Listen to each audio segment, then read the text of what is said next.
What is up, everybody? Welcome to the voice of college football's Miami post-game show. What a game, what a game, what a game. 2 overtimes. Miami takes down the Tigers for the first time in I don't know how long. I kind of quit counting, but I'm definitely ecstatic. Definitely ecstatic. Slim Shady Canes, we got you here, and we got Alex, Hurricane Central, walking out of the game right now. Maybe he can get us some cool fan reactions or something like that. That might be fun. What do you think, Slim? What do you think about that, buddy? Oh, I think it's absolutely great. And Dabo, you're welcome. We'll help you lighten that bandwagon just a little bit more. But hey, they haven't beaten Clemson in Miami since, what was it, 1952? Haven't beat Clemson, period, since 2010. I'll take it. Ref ball and all, man. I'll take it. I mean, what an absolute – I mean, the ending was just great. Going to 2 overtimes and, you know, that horse collar that gave us the second chance. I mean, the one call that actually goes – we get one call that goes for us, and it was right there at the end. It was like – I mean, it never should have gone to overtime because not only did you have Mario mismanaging the end of the game, but you also had the safety. We would have been up 2. Which that was another point tonight, just how awful those referees were. Like, it was just brutal watching that game. Yeah, I thought the crowd sounded like they didn't like that call too much. Yeah, I mean, they started throwing beer cans on the field. So yeah, they started throwing stuff on the field when that happened. Because I mean, I get the explanation the announcers were trying to give during commentary, but. Listen, there was no part of Cade Klubnik not in the end zone when he went down. That's a safety. Also, pylon cams exist. Pylon cams exist, by the way. Yeah, they conveniently didn't use that. You have your angle right there. They use the pylon cams for touchdowns. Why not use it for safety? Yeah, you need to keep your eye out for Coach Coop. If you could find him, that would be awesome. You know he's still hanging around, probably making a video. Oh, I'm sure I gotta see. Hold up. And I love the way, in true Miami fashion, you have the police sirens going on behind you. And, game just ended. We've already got a murder. Right. Exactly. I get some people don't like, some of the play calling and that, but I completely understand it. You don't want to put too much on Emry Williams in his very first start, especially in a game as good of a defense as you're going against in Clemson, because say what you want, their offense obviously isn't what it's been over the past few years with guys like Deshaun and Trevor and all that, but their defense is still absolutely elite. So I completely get kind of the game plan that, they were going obviously run heavy, but with the pass game, they were wanting to go with high success rate throws, kind of get Emry into a groove. So it's not the greatest thing to sit there and watch, but I understand it. Yeah, I mean, I thought he started out pretty seemed scared there at first, but there towards the end of the game, I mean, he started making some really nice passes, and kind of everything came together pretty well, I thought. He made everything he was supposed to make, especially in the second half. You can tell he really settled down, calmed down, kind of found his groove in the offense, and he did really well. I mean, obviously the first half was shaky, but he's a true freshman making his very first start ever. He's barely 18 years old. So I give him all the credit in the world, but all of the credit, in my opinion, for this game, that defense played absolutely elite all night long. Oh, yeah, and that third down stop, I mean, that was so critical there at the end, and we actually stuffed them, and that, I mean, we controlled the line of scrimmage there and stopped them there. And, I mean, that was a very dumb call, I thought, from Dabo or whoever made that last call for Clemson. Oh, yeah. But I'm glad they made it. I mean, when they lined that up, it was obvious with nobody over to that side. To me, it was plain as day.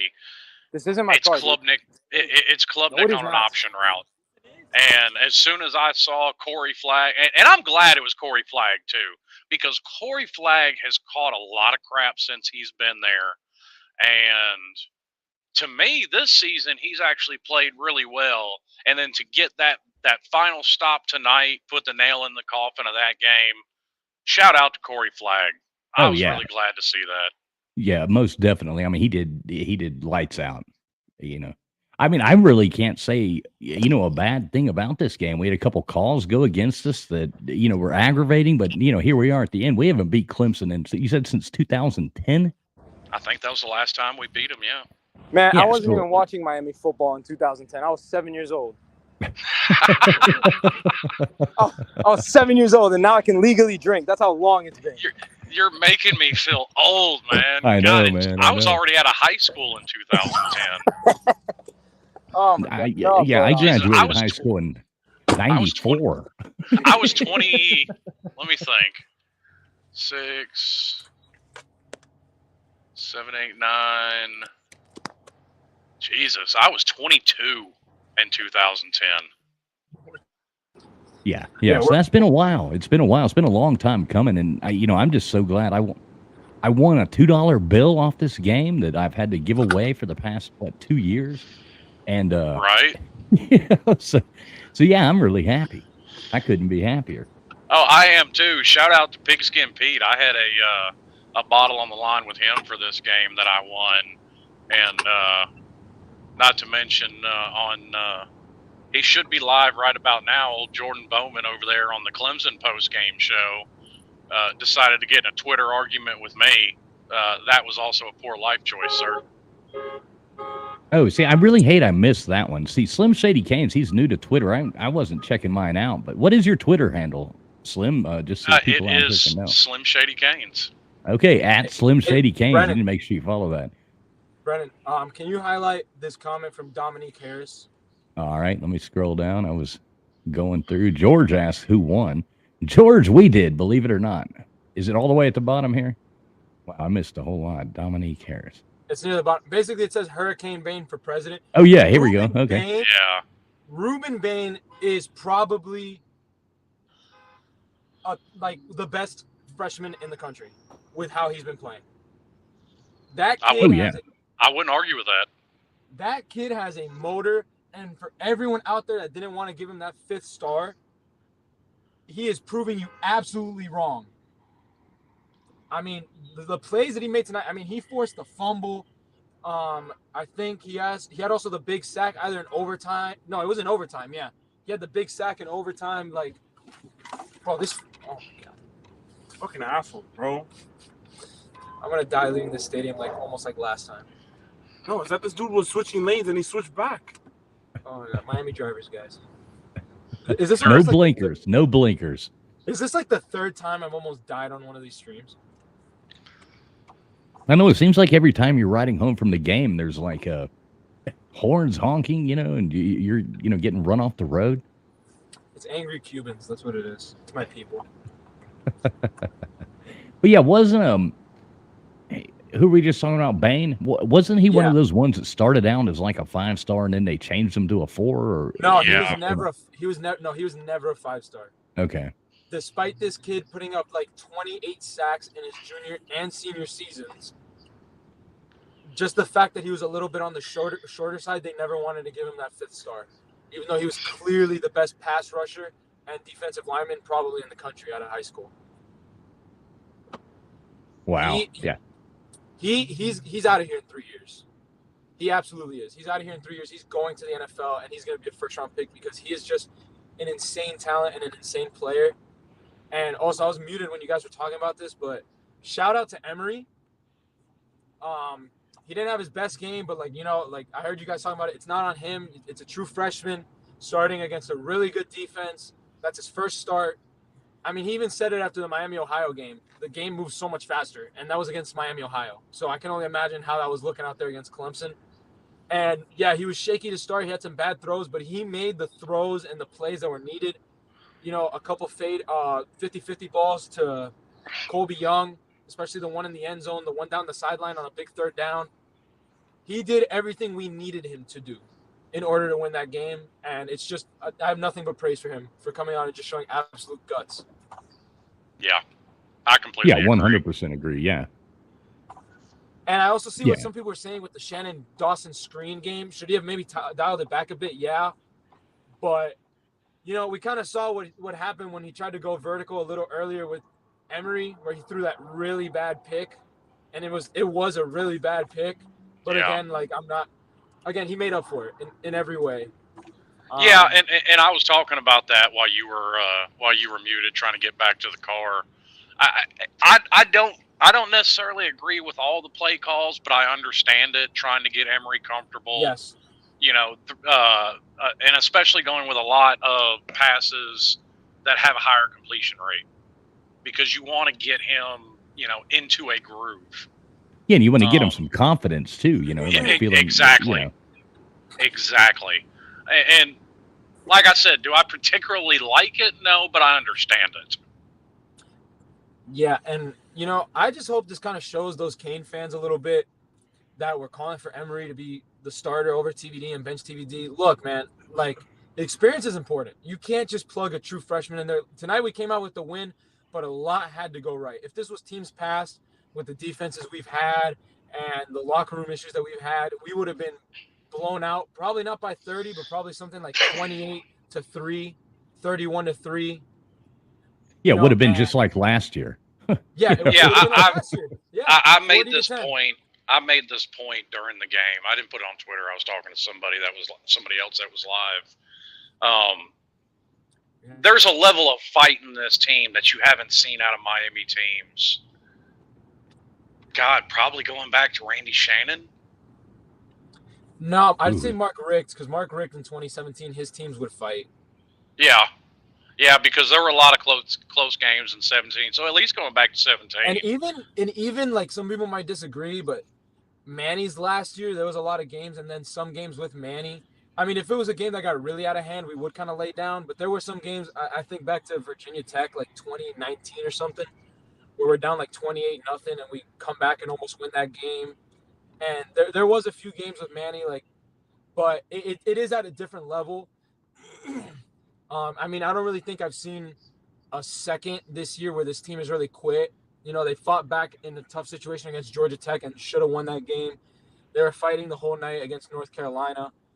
So, I mean, that's really what I wanted to see this year. Just not only the improvement, but the fact that this team doesn't give up and doesn't quit and continues to buy in, even though we obviously have suffered some, like, tough losses, Georgia Tech being particularly tough, and that's the type of loss that could have, like, destroyed this season in years past. But hey, we're still on track for our 7-5 or 8-4 that we all predicted. You know, I mean, Georgia Tech was the game we all said we'd win, and North Carolina we all thought was a possible loss, and Clemson was the one. You know, so we kind of trade the Georgia Tech for the Clemson, and here we are. I mean, I had us preseason splitting us and North Carolina. I mean, Clemson and North Carolina. And I ultimately went with North Carolina because I thought Clemson was going to be a lot better than they were. And I already know it's going to happen. People were talking about this before the game this week, where it was like we're kind of in a lose-lose situation where it's like if we lost to Clemson, then it's like, oh, it's embarrassing. Mario can't get this program right. Miami's a dead program.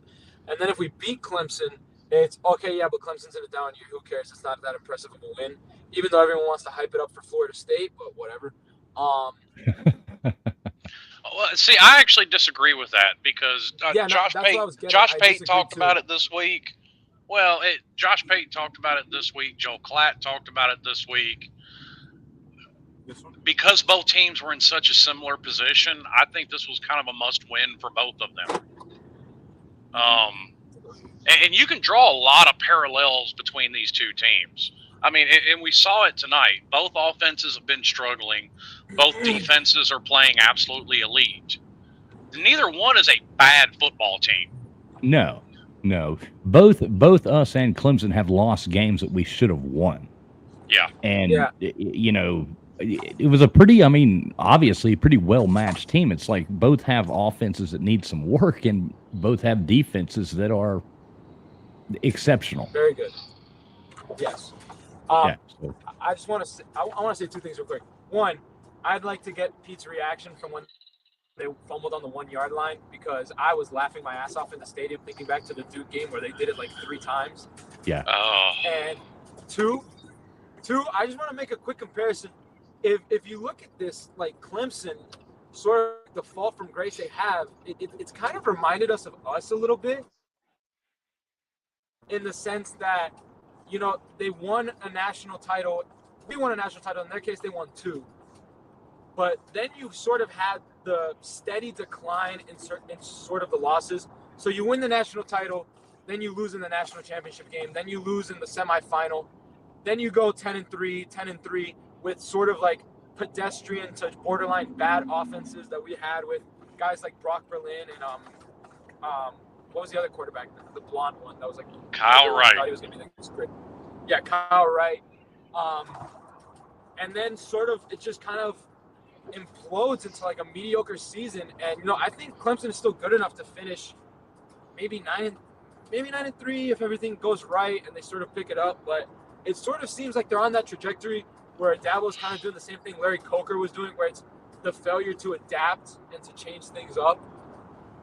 And you know, their recruiting hasn't been, you know, they used to recruit in the top 5. I think last year they finished like 12th in the nation in recruiting. So they're still recruiting good. I'm not saying like they've completely fallen off, but I think it's just an interesting comparison from the fact of what happened to us and what's currently happening to them. Just something that I thought of.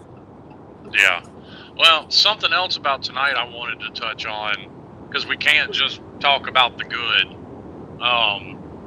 Yeah. Game management there at the end. Mario Cristobal, what are you doing?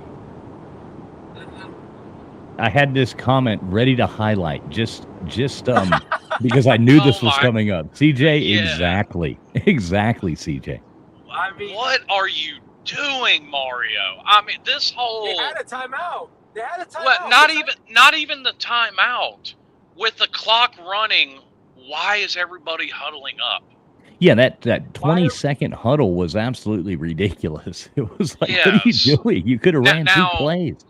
Now, I'm not necessarily mad about it tonight, because that could have been an Emry thing tonight.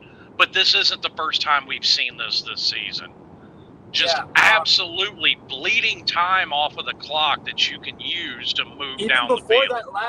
Even before that last drive, when we're down 10, Emry's taking it down to like the 3-second mark, 2-second mark. You're down 10 points. Your offense is running the ball. You can't afford to bleed time. Your time is not your friend. And look, there was a lot of times we had to call timeouts because we didn't have things set up. And we haven't seen it like that this season. I purely believe in the sense of getting plays late and getting players ready late. That was more an Emry thing than a Mario or Shannon thing. But still. Well, like I said, tonight it may have been because of Emry, but it's not the first time I've seen it this season. But that last drive, though, is on Mario. The other stuff, I'm cool with maybe putting it on Emry, but that stuff with the last drive is on Mario, and letting him bleed the clock down is also on Mario, because you got to, at one point when you call those timeouts, you know, Bro on the Orange Bowl Boys, he says it all the time. You're either coaching it or you're allowing it to happen. You got to pull that kid aside and say, hey, we're down 10 points. We cannot afford to lose a second. The moment you get lined up and you have that plan, snap the ball. Get there quick. I mean, at that point, a field goal would have won the game. I mean, all we had to do was get in. Even if we tried a long field goal, at least 40. It was a shot. And you were only about 20-25 yards from Borgalis's range. Right. Yes. So Gro's a kicker. He's a Gro's a kicker. This isn't Camden Price. This isn't Bubba Baxa. If it's Bubba Baxa, I get it. You're not making. Yeah, you remember when we had a kicker named Bubba Baxter? I mean, those were the days. Well, now I'm not as mad about Bubba Baxa as some people were, because like that man was hitting like 80-85% until he started getting death threats after the Florida game. Hey, I know, just his name and everything made it fun. The best thing to come out of Bubba Baxa was that graphic from the LSU game where it says that as a senior, he only made 8 out of 20 field goals. That's the best thing that we ever got from Bubba Baxa. because it's a hilarious picture. The fact that dude was on a major college football team after going less than 50% on field goals his senior year. Yeah. Yeah. Now here's something from a Kiwi boy here. He raises a question. He says, "Let's talk about Jaden Davis. He's getting toasted on coverage the last 3 to 4 weeks." What do you guys think about that?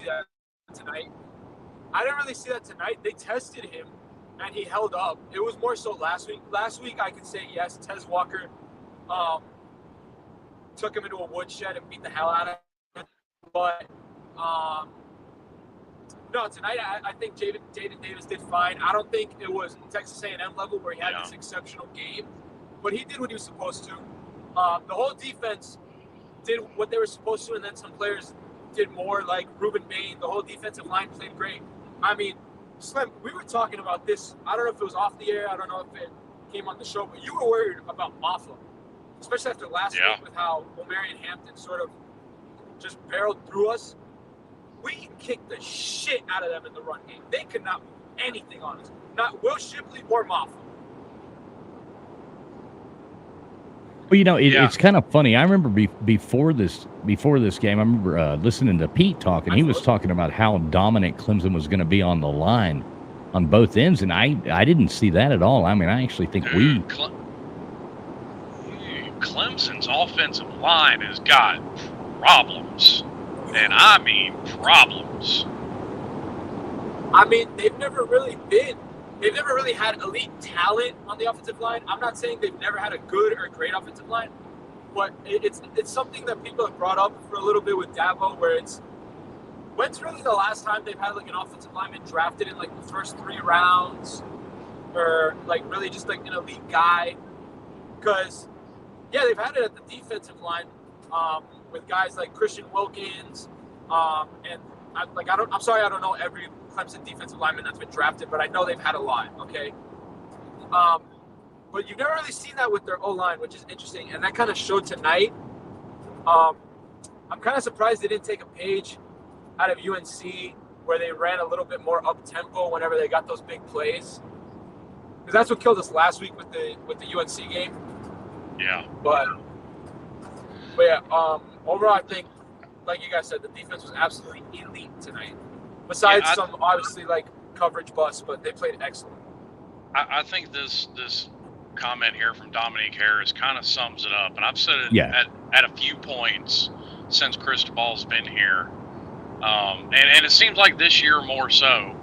They're when you're in a tight game like that and you're down to the end of the game, there just doesn't seem to be a sense of urgency, which I'm not always going to fault, because sometimes you can get a little too much of a sense of urgency, and that's when you start to make mistakes. But get the lead out a little bit.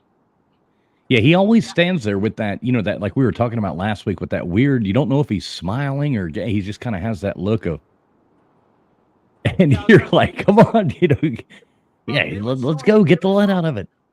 They would show him on the Jumbotron, and it's like 3rd and 6 Miami, and he's just sitting there. Do something, bro. Like, God damn it. You're Cuban. We're energetic. We talk with our hands. You guys have seen me do this. We're crazy people. Get crazy, bro. Maybe he hasn't had his coffee before the game. I don't know. I will get him all the cafecito he needs. I will get him a bad little Colombian so he can see on the side if that's what he needs. I don't care. Get high, bro. Get high. Do something.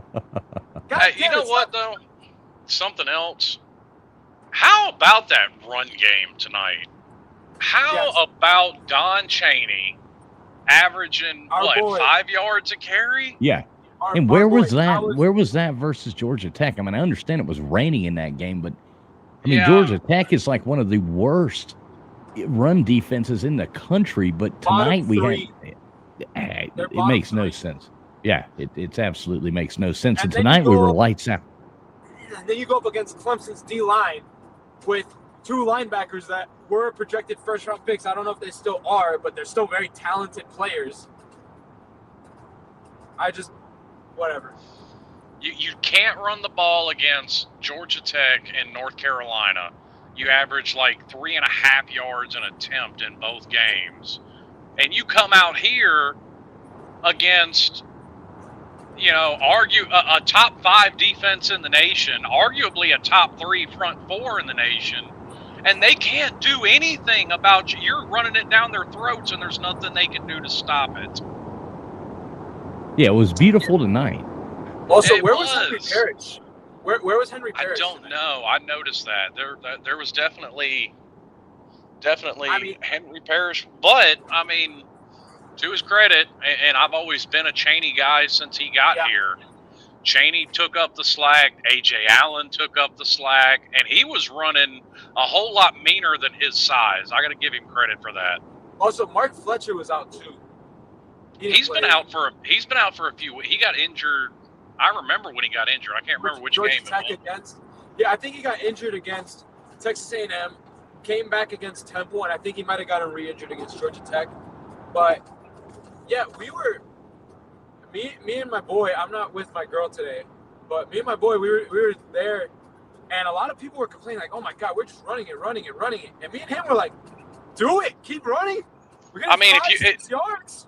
Yeah, if you're averaging 5-6 yards a run, please, sir, can I have another? Right, exactly. I don't get this isn't Josh Gaddis or Rhett Lashley up the middle for 2 yards. And you're like, oh my God, this shit again? No, man, we were bullying them. Well, and they did something tonight too that I brought up on this show that they had not been doing, and I have to give them credit for doing it because I knocked them for nods. Their vision seemed to be on point tonight. They know okay, the hole's closed up here, bounce out this way, okay, I've got room, cut it back in this way. And Don Chaney, talk about finding a hole to burrow through between the tackles. That man can find them. Yes, yeah, definitely. Yeah. Also, another thing people have been asking for that we finally got, we've gotten it a little bit, but we really got it tonight, Rashard Smith out in the backfield. When he took that to the house, which also Jacoby George, I just want to thank the Lord for putting you on this earth and for putting you on the hurricanes. Because that son of a bitch fumbled at I again, credit to Brashard, but that son of a bitch fumbled at the 3-yard line, but Jacoby George was right there. So no harm, no foul, but and that is situational awareness. You have to know those guys are right behind you and they're going to look to knock the ball out. He started slowing down to celebrate, and I was looking at him, and I was like, "No, Brashard!" That is, and that's something that's self-inflicted wounds, and that's something that we've had a problem with all year. It's cost us 2 games. It didn't cost you tonight because, like you said, you had George right there to save you, but that needs to be emphasized. Yeah. Like I said, you either coach it or you allow it to happen. Well, you know who originally said that, don't you? I've just heard it from Roe. I don't know who originally said that. That's why.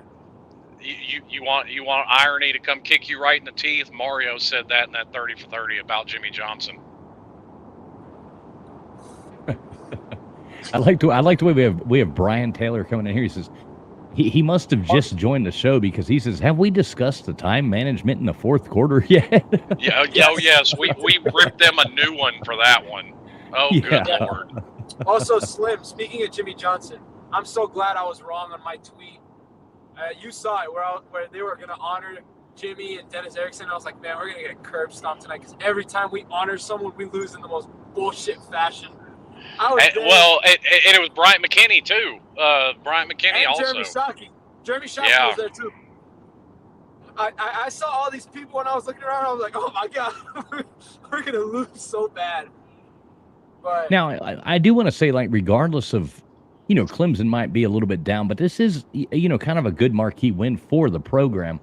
I would say, as far as recruiting and stuff like that. I mean, it didn't, losing to Georgia Tech was pretty bad. And in North Carolina, I started feeling like, you got to win to get these recruits. And at least this one gives the team some life again, I think. Not even just that, but this is a team you recruit against in this area. Exactly. Clemson loves to recruit South Florida, just like all the elite programs, just like in Ohio State, just like in Alabama. They love to come down here and recruit, and now you have it to show it to these guys. Hey, why would you go to Clemson? We just beat them with a backup freshman quarterback. Exactly. Yeah, that made a difference, especially that it was the backup freshman quarterback. You know, it's showing that at least we are moving in the right direction, I think. I mean, I think Clemson may be moving in the wrong direction, but maybe the bandwagon fans need to go away. Yeah, I mean, one thing that I absolutely loved tonight was about halfway or near the end of the second quarter, looking at Cade Klubnik, and the whole back of that boy's jersey was just green. We were hitting him. We were hitting him. We were bullying him. I keep going for you. All right. Yeah, I mean, it was just my favorite thing in football, besides like a vertical passing game, is watching just a defensive line work. And I was in heaven tonight watching it. I was in heaven watching that. I was in heaven watching the blitzes. I mean, I don't care what people say. It's a great win. It is a great win, and like you said, Brandon, it is not a marquee win, but a big statement win in terms of recruiting and showing people that we're able to recover after two very tough losses that we easily could have won. Well, I mean, I would almost say it's borderline of marquee. I mean, when you haven't beat a team in 13 years, you finally come back and you can beat them. It's also Mario's first home ACC win. Oh my God! Yeah, it's Mario. Oh yeah, you're right. He doesn't believe you. He just said you're lying. But you're right. No, that is Mario's first home win versus an ACC opponent. Is it really? Yep. Yeah. Last year we went 2-5 at home, and our only wins were Southern Miss and Bethune-Cookman. We lost every other game. And then this year we so lost Mario Cristobal finally won a game at Hard Rock. Good for you, Mario Cristobal. Well, won an ACC game at Hard Rock. Well, yeah, an ACC game, a conference game at Hard Rock. Also, you got a super chat there. I need a team full of Ruben Bane, just the mentality of I won't lose. Absolutely. After last week, he was pissed coming out of that North Carolina game. And to quote him exactly, I hate losing. And that's what we've been missing. We've had a bunch of guys that like winning, but they don't hate losing. This team, you can tell, they hate losing. And Nez Cooper, when he smashed his helmet after the Georgia Tech game, Matt Lee on the bench asking, what the fuck are we doing? These guys do not like to lose, and that's what we've been missing, and that's what made this team in the past great. The fact that they hated losing more than they liked winning. Hey, I got to give a shout out to Knox Kane.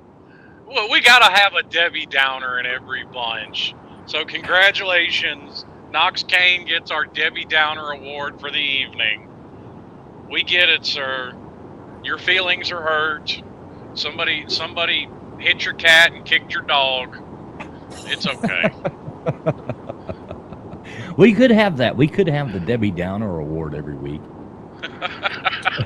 Wait, I don't know what he is. I don't know what he's talking about though. We are 5-1, right? Right, we didn't lose that game to Georgia Tech. We won. No.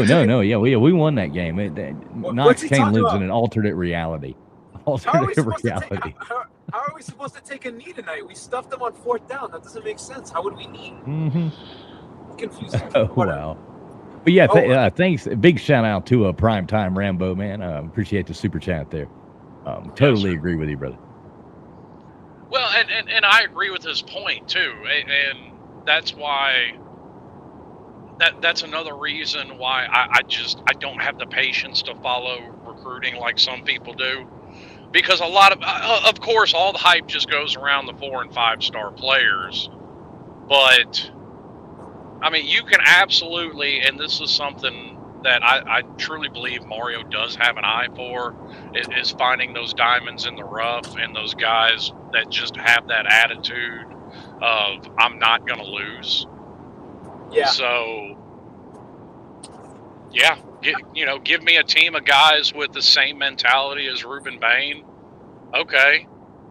I mean, you're not going to win every game because that's just how football works, but you're going to win a whole lot more than you lose. Not even just that, but we're done. It seems like we're done with the days of Manny Diaz where it's we lose a tough game and it's, oh, I can't believe this. We lost. Whatever. Hey, let's take some Instagram pics with the other team. You guys want to go to a gas station after the game with our Mustangs and muscle cars and take some pictures? Bro, I remember after Florida State, we lost in 2021, right? And it was the 4th and 14. And Parchment, or whoever the receiver was that caught the ball at the 1 yard line to convert the 4th down, we had players on our team hyping him up. Talking about, yeah, you a dog. You played great out there. What are you doing? Why? Well, a lot of these guys are friends going back, so I necessarily don't have a problem with that. But look at the logistics of that. That is a terrible look. That is your rival. A terrible look is shooting fucking TikTok videos on the sideline of the FIU game when you're losing. That's a terrible look. Yeah, who was that? Who was that fucking defensive lineman that was doing that? I still remember watching that. I had broken my ankle, and I'm sitting on the couch watching that game, seeing that fat fuck dance on the sideline, and I felt like throwing my crutches at the TV. Oh, no. Knox Kane's still mad at us. Knox Kane, come on. Lighten up, Francis. We won, you know. This is a good comment here from Robert Levinson. What is going on with Jakari? When I found out Emry was starting, I really thought we might have seen some packages. Jakari's they're not wanting to burn his red shirt under any circumstances, I think. But he has 4 games. Games. I agree with you. We're don't like it. We're done with the cupcakes. I agree with you. I don't like it. And I've had conversations with people, both online and offline, about this. And he's working on his accuracy. Now, I agree with the point. You absolutely could have packages for him, you know, something along the lines of like what they did with Tebow in 06 when Chris Leak was the starting quarterback. Or Jakari last year. He did it last year. Yeah. But that's just, I mean, it is what it is. I don't necessarily agree with it, but that's what they're doing. I mean, there was a play where it's now, and I'm thinking to myself, QB sneak with him. Put Jakari in there, QB sneak. But whatever, whatever. You were saying? Something else Tim said right before this too. You know, talking about putting that kind of grit in when everybody was in the stands in the Georgia Tech game. I think they absolutely did. I have no doubt that the players were out there putting in the effort, but sometimes things just don't go your way. And sometimes the harder you try, the more you seem to mess up. We talked about it then. Did I? I quoted that, and I talked about it in the postgame show. And I quoted that absolutely amazing movie, The Replacements, where they made that same comparison about, you know, falling deeper and deeper into quicksand. And tonight was one of those nights it could have happened, but it didn't. That's an interesting thought there, Tim. He says Jakari is redshirting until the last 4 games of the season so we can have packages for him to close out the season. Now, I mean, I'm really excited to see Boston College. Jakari Brown just tear him up. Right. Honestly, I disagree with that. I don't think we're going to see Jakari at all unless Emry gets hurt. And Van Dyke's not ready to go. Emry's red shirt is done. This was his fifth Not yet. He's got one more game. He's got one more. It's done. He hadn't played in 4 games. He played. No, this was Miami, Miami, Ohio, Bethune-Cookman, Temple. Yeah, no, this was his 4th. You're right. I'm sorry. That's my bad. Yeah, this was his last one. Yeah.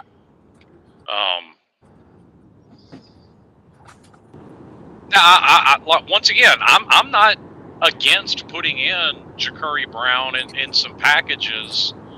Now, unfortunately, I think it's going to be kind of obvious if you do.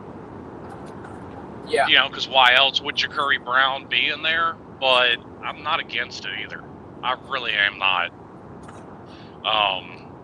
So are we kind of like in the dark about what exactly happened to TVD? I mean, I never heard like an exact reason. Well, you're not going to get any reason out of Mario. That's just what Mario does. And I'm not totally against it either. I mean, it's their business. Does everybody want to know? Yes, but do we have a right to? No. If I had to guess, they were talking about it in the UNC broadcast.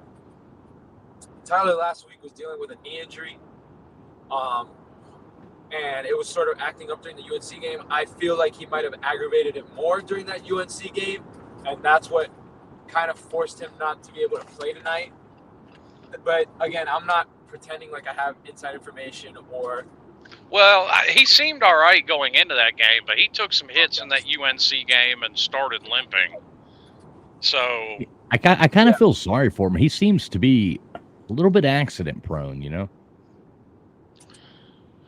Yeah, especially these last 2 years. I would say, well, I mean, you can't really call last year accident prone. He took an absolute beating behind that offensive line last year. Right. Yeah, and then I mean, this year the hand, the knee. I mean, Jesus. Yeah, and I mean, this year the offensive line hasn't been perfect, and I mean, he kind of took a beating in that UNC game. That's why I said in the post game after it, that's probably one game you can point to this year where the offensive line had a bad day, and that's why, you know, guys just have bad days sometimes. That's why I don't ride this whole, well, we got to bench somebody for having a bad day. I mean, Caleb Williams is a Heisman-winning quarterback, and he's had a couple. Should USC put Caleb Williams on the bench because he had a bad? No. Yeah. Thanks again, Primetime Rambo. Another super chat there. We really do appreciate that. He says the lack of tight end usage is maddening. I understand what Cam does blocking wise, but we're leaving a lot on the table. Yeah, I totally agree with you. Just being honest, I don't know that we ever really seem to do anything. We had 2 targets. Yeah, and look what happened. They dropped them both. No, there was one that was a drop, and then one went for a yard on 4th and 2. Oh, yeah. And you know, I mean, at this point, it seriously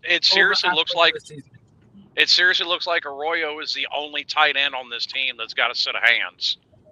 Everybody else has got feet for hands.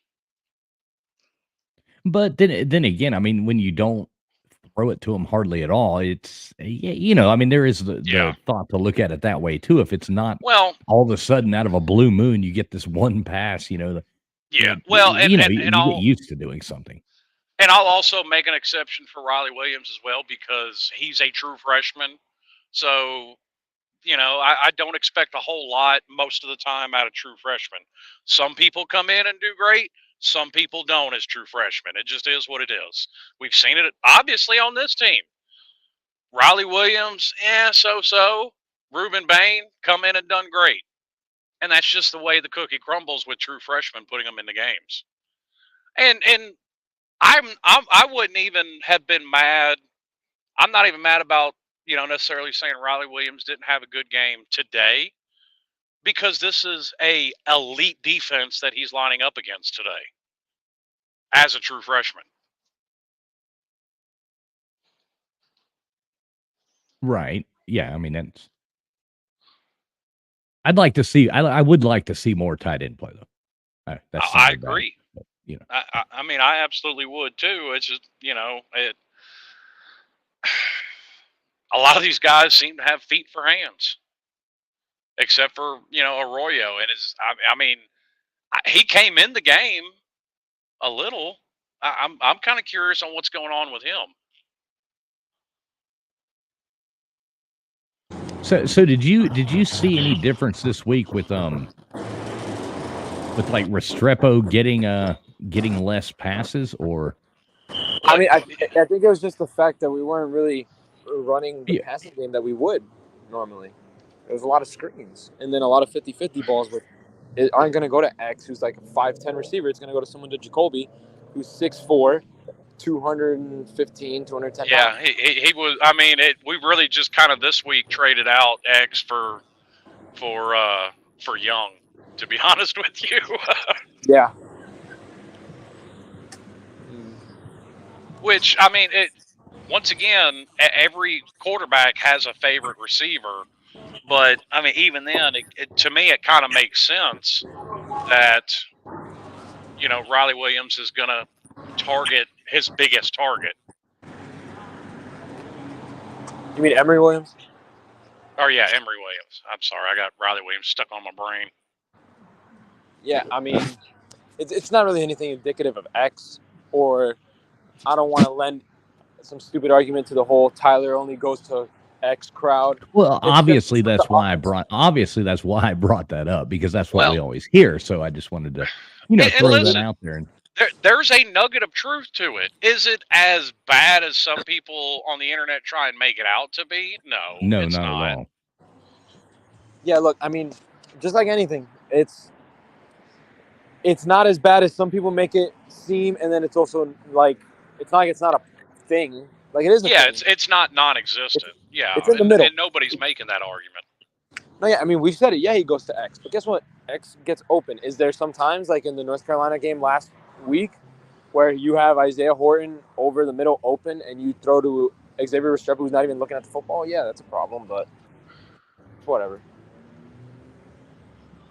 Anybody who's just tuned in, we really appreciate you being here. Please take 2 seconds and smash that thumbs up button.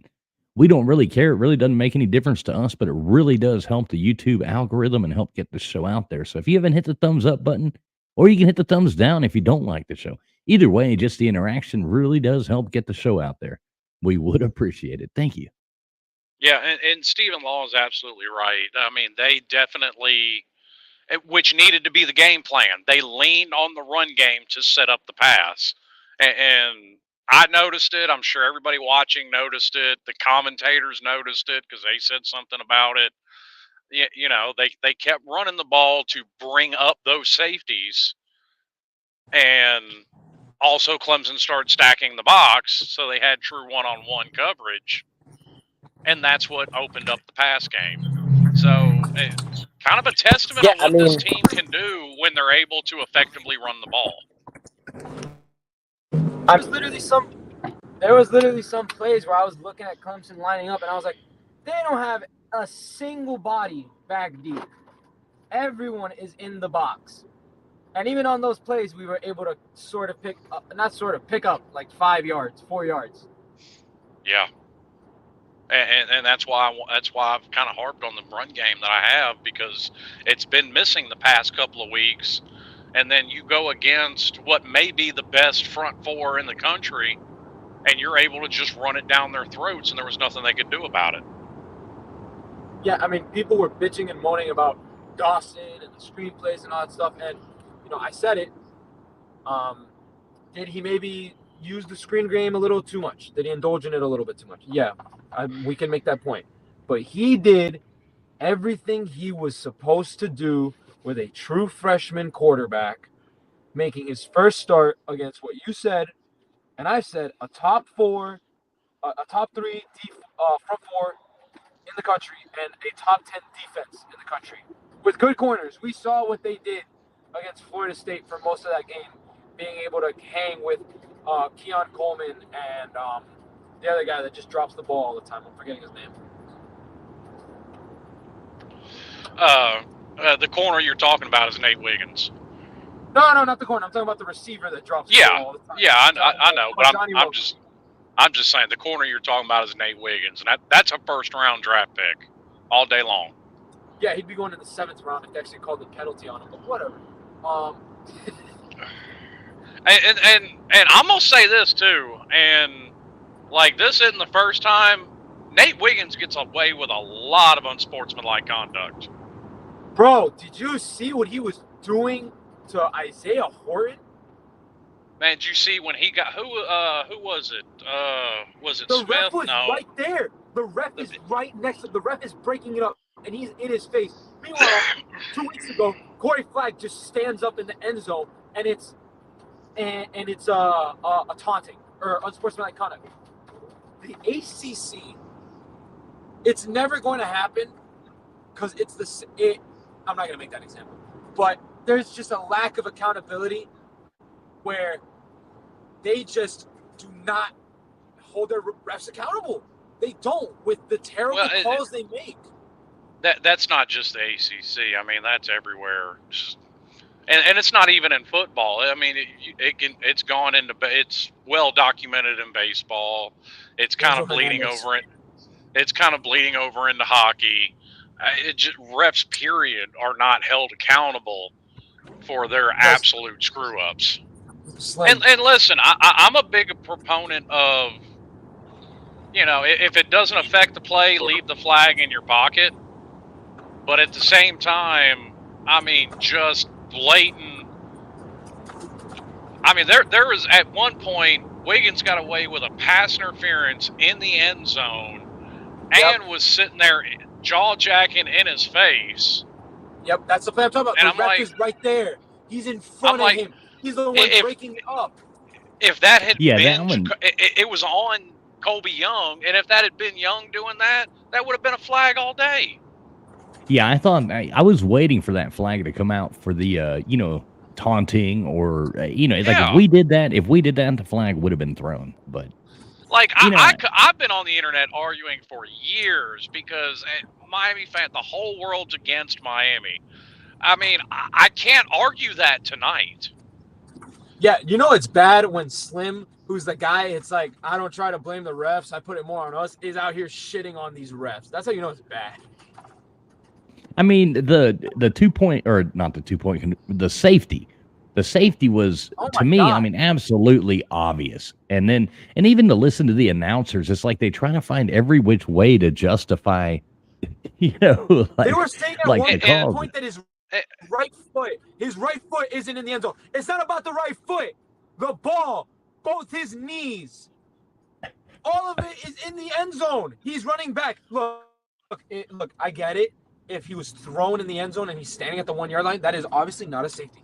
But he ran into the end zone by himself. Exactly. Yeah, exactly. Yeah. You can't call forward progress when the person's running backwards. And that one. Yeah.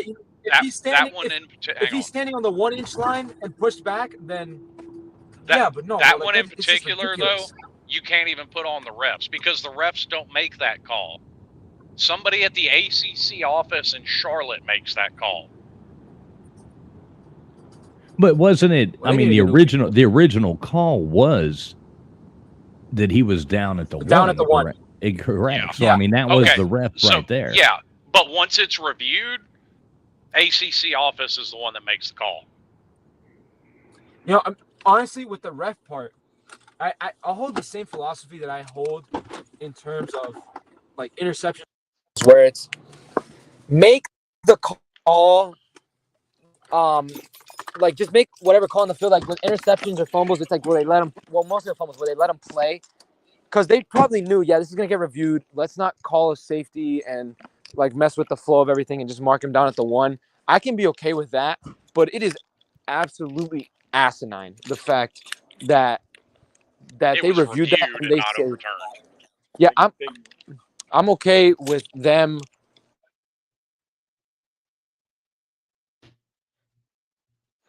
I like when people freeze, and it's always in like some awkward way.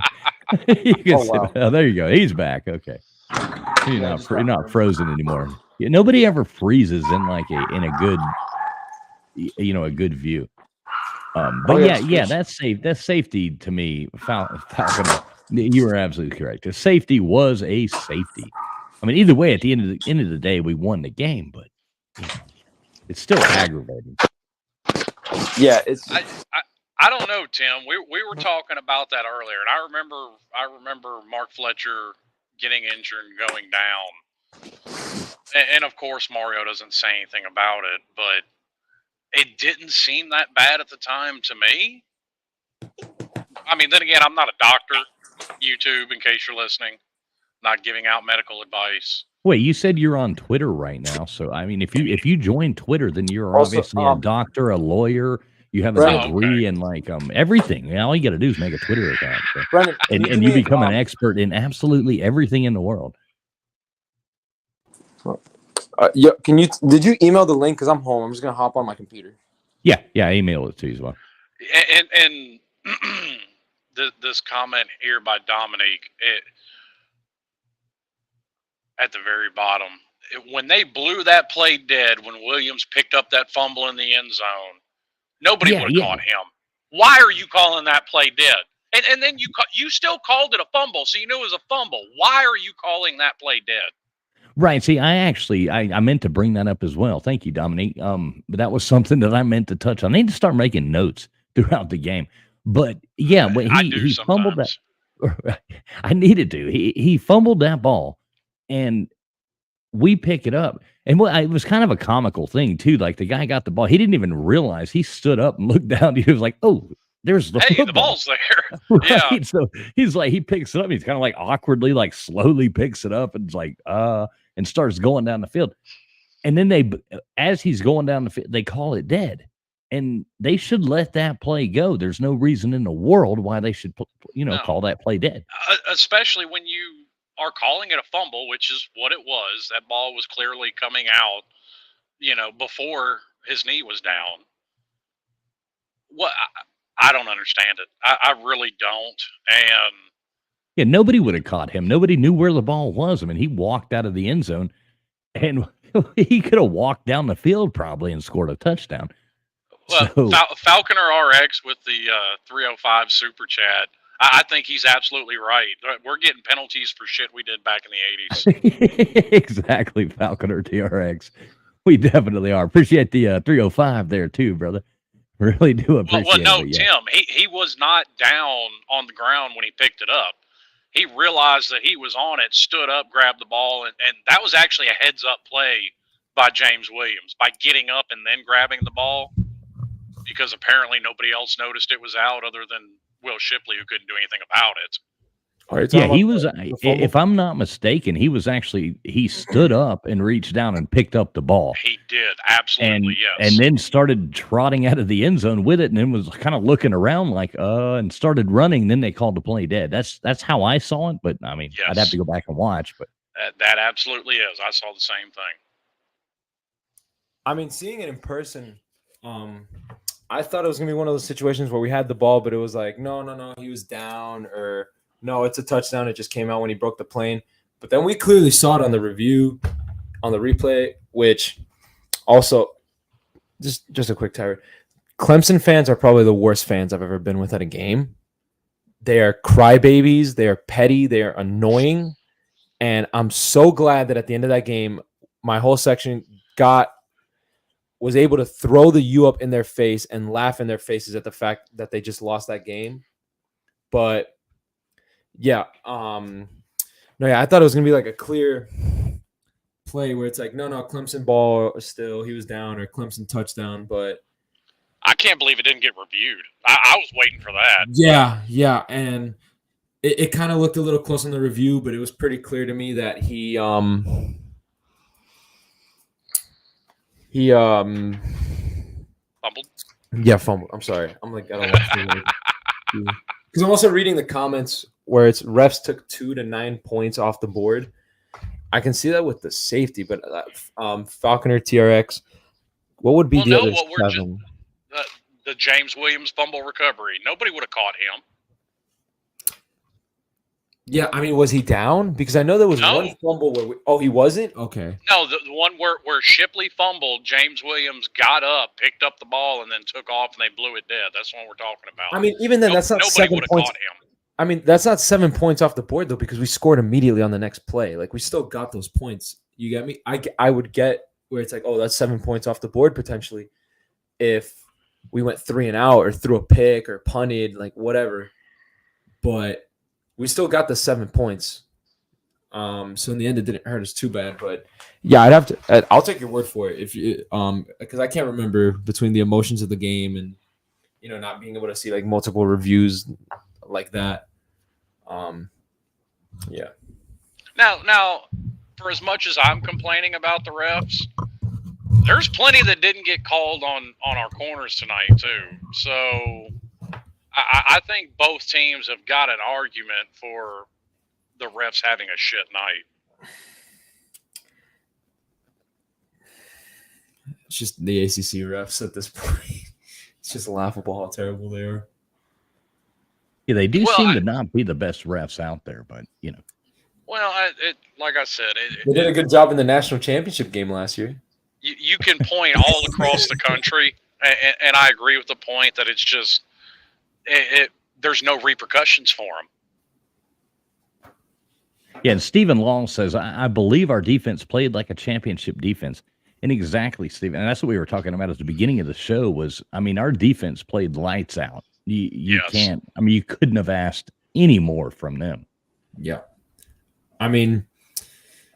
Look, they had their busted coverages, like Wesley Bassane, bullet coverage where the tight end took it for 50 yards. But they made every single play in the biggest moments that you needed them. When Clemson had the ball with 2 timeouts and they could drive down the field, kick a field goal to win the game, they got the 3 and out. They got the stops at the goal line stand.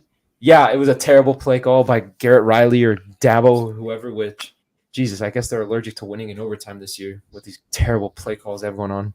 We talked about it. No, that's not what it is. Dabo already told us what it is. He's trying to lighten up the load on that bandwagon. Yeah, exactly. He's tired of all those bandwagon Clemson fans. They need to lose a little more. Dabo, you're welcome for the assistance to help you lighten that load. I expect to be on your Christmas card list. Thank you very much, Dabo. Let me see if we can get him on the show. I might have his number somewhere. We're live with Dabo Sweeney. Oh, that would be awesome.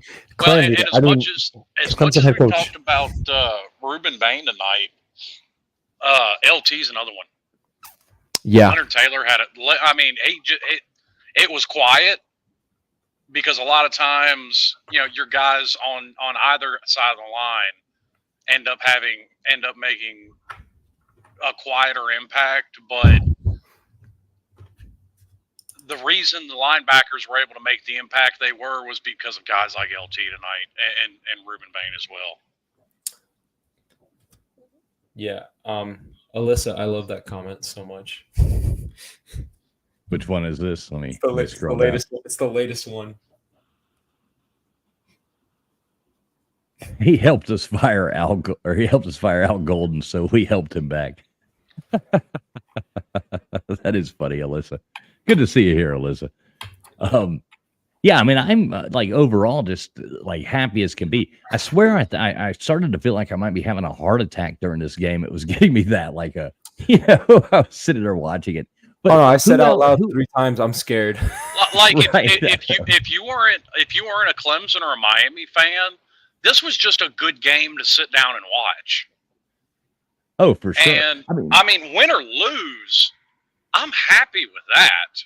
Now, obviously, I'm happier that we won, but like I said, this is one where somebody that's a team of neither fan base can sit there. And I was watching Rec Talk. That's whose show I was watching there towards the end of the game. Yeah, I was. There were Georgia fans in there. There were obviously Georgia Tech fans in there, and everybody was talking about it was a great game to sit there and watch. And that's the kind of thing that I've been looking for out of Miami is regardless of the fan base, regardless of win or loss, it's a great game to watch, which means they're in any game. Exactly. Yeah. And how funny was it? Even at the beginning when, Clemson, of course, Clemsoning or whatever, they go in there and they're about to score and they fumble it, and we pick it up. And then we go all the way down the field and we fumble it into the end zone right then. That was absolutely hilarious. My wife and I, we were sitting there I'm watching. I'm like, oh my God, and then we recovered and it was thank God. Dude, I scared the crap out of my youngest daughter when that happened. Dude, I'm sitting there and I see Brashard let go of that ball and I almost fell to my knees. But then I saw Jacoby jump on it the swing of emotions in that minute and a half or whatever. Exactly. Between not even a them minute and a fumbling- half. It seemed like it was what, like 30 seconds. between them fumbling and then us getting the ball and Bouchard breaking off that big run. I mean, Now, credit to Bouchard for doing it, but like I said at the top of the show when we were talking about it, he needs an ass chewing for trying to celebrate early. yes. Because he saw that George fell on it, and he started celebrating, and that's something that when there's no consequences, you can overlook mistakes a little too easily, and that was a mistake. Yeah, I mean, it's something you can work on. And it looks like everybody in the chat did the same thing. Alyssa's like, I woke my son up. Kyle here says, I scared our cat half to death when he fumbled it back in the end zone. Exactly. I mean, everybody, I was laughing so hard. I was like, well, oh my God, sitting there scaring my wife's laughing her ass. It was funny as could be. Yeah, I mean, Falconer said it, cardiac canes. Exactly. I can't be the only one that thought when we went down 10, this game's over. Oh, I did too. I walked in there. I started heating some pizza up. I was like, all right, here we go. Yeah, I was like, this offense is not scoring 13 points or whatever it is that they need to win. Yeah, and now here's a question. Virginia just knocked off the number 10 team in the country. Do we look at this game a little differently going into it now? Virginia, yeah, I mean, I was thinking about this Virginia anyways. If you look at Virginia's losses, they have played equal to their competition in every game. Oh, there is no lack of fight in this Virginia team. Be absolutely certain of that. I want to look at their schedule right now, because if a few more things go their way, they could look. They're still a bad football team. I'm not gonna act like this is some elite team or that Bryce Perkins team that went 8-4. No, they're not a great football team, but I don't think that this is a team that I don't think Virginia's thinking in the slightest bit about firing Tony Elliott right now. There's a lot of fight in that football team, and things just aren't going their way. I mean, if you look at this schedule, you've got Tennessee, they got blown out. All right, yeah, cool, whatever. James Madison, they lose in a dogfight. Maryland, they lose 42-14. But going into the end of the third quarter, I remember watching that game. Going into the end of the third quarter, maybe even a little bit into the fourth, that game was tight. That was a legit battle. And then Maryland, the fact that they're just a way better team took over. They were in a dogfight with NC State, lost by 3. Dogfight with Boston College, lost by 3. Beat William and Mary by 14. And then tonight, on the road against North Carolina, they pull off the upset, which I don't know about you, but North Carolina needs to be unranked after losing a game like that. That's just me. No. I'm just a hater, Slim. Just let me have my moment. Well, I heard a lot of Clemson fans wondering if they were going to be ranked tomorrow. So I guess not. I guess not, Clemson fans. I guess you're not going to be ranked tomorrow. Well, and Alyssa brings up a good point that this team can't overlook anybody. And I'm not talking about the team. You're absolutely right. After a 5-7 team and losing to Middle Tennessee State, who the hell do you think you are to overlook anybody?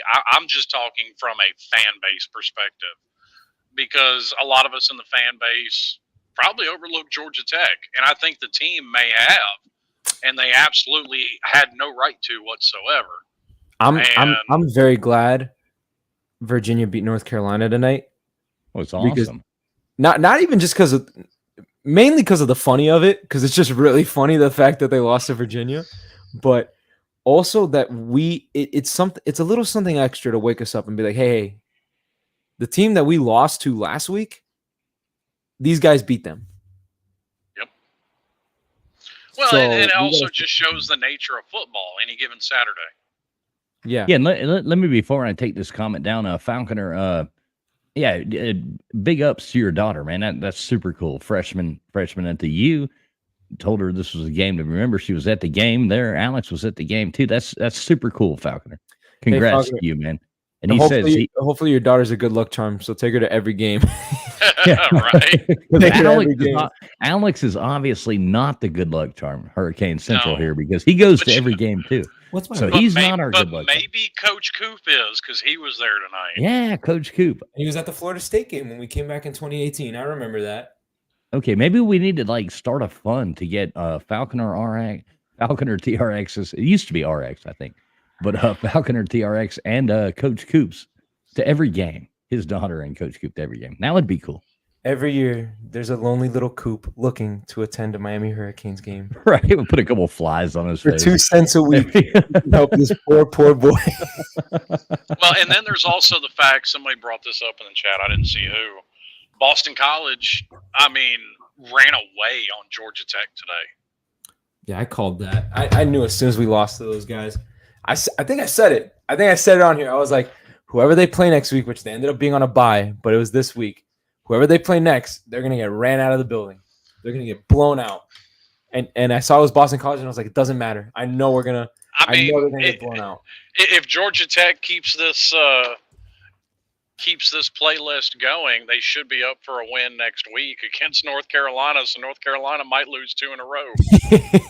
Well, you know what I think? You know what I think cursed Georgia Tech was watching Sea Dog and Rec Talk dance around like in Rocky 3, on the beach hugging each other, like in the water when they danced around after that win against Miami. Dude, they were rolling around they were rolling around on the couch together. Rec Talk took his shirt off. I know, it looked like Rocky and Apollo dancing in the beach when Rocky finally beats him. It was absolutely Yeah, but at least Rocky and Apollo had their tight little T-shirts and short shorts on.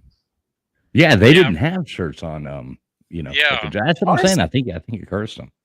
Honestly, I think it was a little worse that they had those tight T-shirts on. Hey, those short shorts. Listen, hey, it was the 80s, man. It was the 80s. I remember growing up in Miami in the 80s. I've got pictures of me in those short shorts with the tube socks up to my knees, Just to be clear. Wearing a cut-off T-shirt. Yeah, oh yeah, man. Hang on, TF. Just to be clear, we're not here to judge. We're not here to kink shame.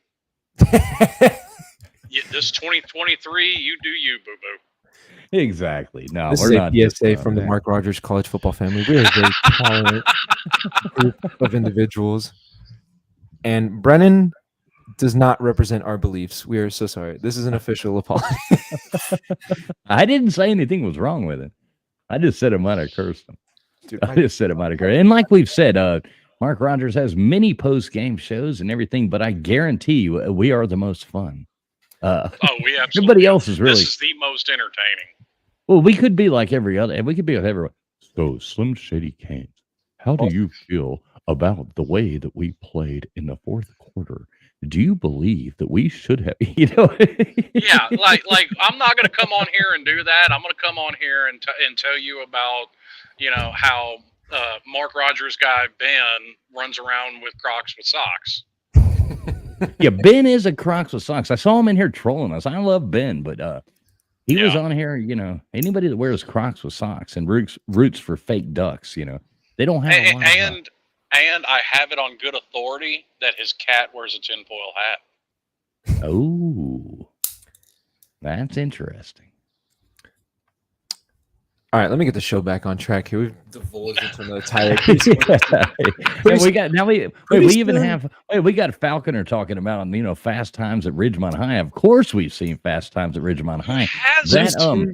That red bikini scene is still just like on loop in my head. I know of Fast Times at Ridgemont High. I haven't seen it. I'm so sorry, Brandon.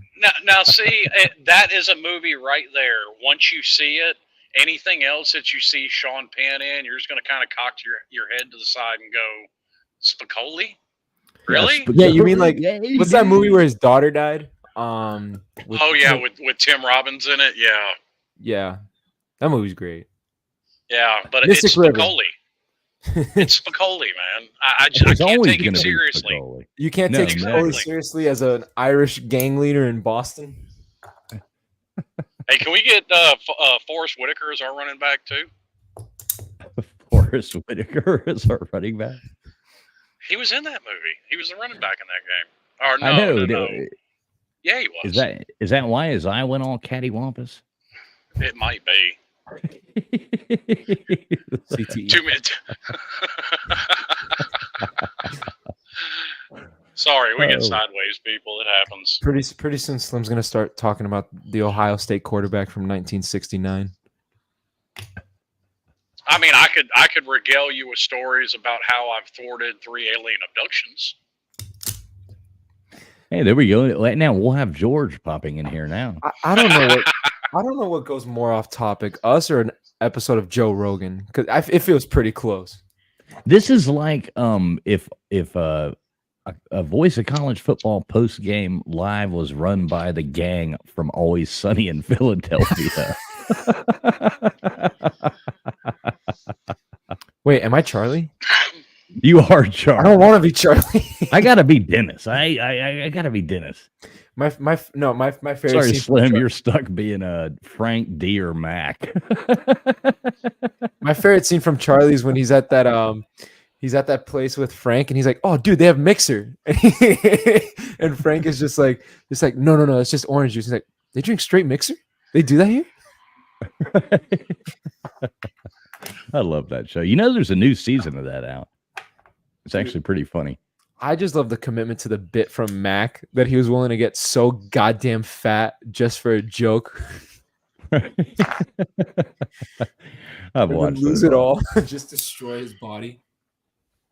Well, we Oh did my get kind of off topic though, because Yeah, sorry guys. Back to football. Back to football. We lost Oh. 2 viewers on that one. These people are like, we're gonna just move along to somebody talking about football. Virginia next week. We kind of got on them there for a second, talking about their great upset win of North Carolina tonight. But we've got Virginia next week, and then Florida State the week after that. Damn, already? Yeah, I know, right? Jesus. No, that comes up fast. Oh my God. I mean, the one thing that really concerns me about Virginia is the receiver they have, who's genuinely like top 10, top 15 receiver in the country, Malik Washington. That kid. Why am I saying kid as if he's not my goddamn age? What is wrong with me? That guy, he's my age. That guy, he's had a heck of a season. He already has, not already, but he has 668 yards, 44 receptions with 5 touchdowns for 15 yards a catch. Double teaming all night. Before I bring that comment up, Kyle's like, "Hey, I was getting into the '80s movie and spandex talk." So Well, you want me to go get my my Tom Cruise jumpsuit and aviators, and we can get back into it? This would have been the week to have Chalupa on, since we're talking about spandex. He would have gone off with the superhero talk. I know he actually he sent me a message earlier saying that he had some stuff come up and he wouldn't be able to come on, but he wants to be on the show every next time. So he'll be back next week. He wanted me to make sure everybody knew that. And Falconer, I don't know, how does Miami beat A&M and Clemson and lose to Georgia Tech? It's, how are we Miami fans? It's football. It is what it is, man. I mean, we're cursed. Well, I mean, it's kind of like we said coming into this year, though. This team's going to be better, but they're not there yet. I mean, you can only acquire so much talent at one time. You can, especially when you're changing offensive coordinators, and I've seen it was probably Knox Kane, but I can't remember now because he won our Debbie Downer Award, still talking about firing Shannon Dawson. Until we get out of the habit of doing that, you can recruit all you want, and sure, you'll beat the Georgia Techs of the world, and every once in a while you'll beat somebody else like a Texas A&M. But until you get some consistency and talent, that's when this team takes its next step. And unfortunately, that only comes with time. Yeah, also, I hate that whole fire crowd and Bench him crowd, because it's, especially when you don't have any options. We fire Mario. Who do we get? Who do we get? Who do we go after? You bench TVD. Okay. You play a true freshman quarterback. I said it earlier. We needed everything, not everything, but a lot to go our way and a lot to work out to win tonight. And we did.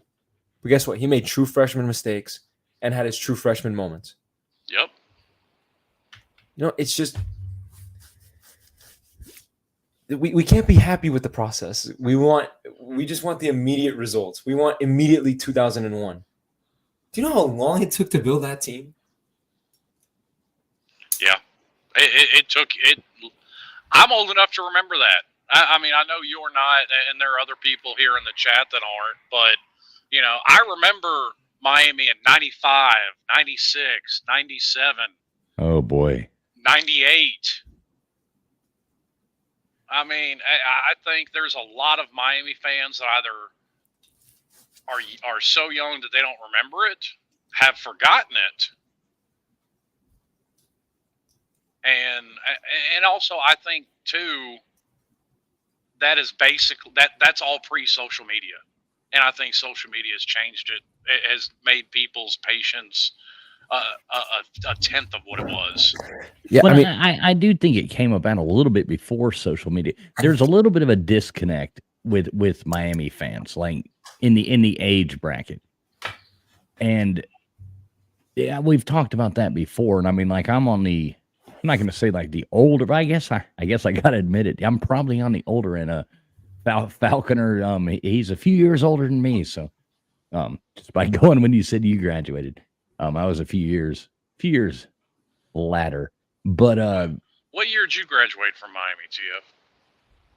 No, I didn't graduate from Miami. Oh, I thought you did. But no. I'm from there, but I went on a soccer scholarship. They don't have soccer, so I went to college. Soccer scholarship somewhere else. Right. That's right. But anyway, the time frame of graduating is what I was speaking of, and there seems to be a little disconnect where a lot of people, it was more of a trend for a lot of people to become Miami fans rather than be Miami fans growing up in the 80s and, stuff like that. It was almost a fashion statement. It was a fashion statement there for a while. So yeah, and people they expect immediate change to a program. After we got in all that trouble, remember, I mean, they were talking about, they were going to give us the, what was it, the death penalty, and all that stuff. I mean, sure. Right then, recruits dropped off. I mean, everything went downhill. And it takes a long time to build back from being absolutely horrible. So I think we're in the right direction. I like where we're Workforce. Let me point out something with Workforce. He said USC, Oklahoma, and Michigan State got everyone thinking you can turn around in 1 year. Let's look at Michigan State. Yeah, they had the one good year with Mel Tucker. So what? What now? Yeah. And is USC it's Oklahoma 2.0.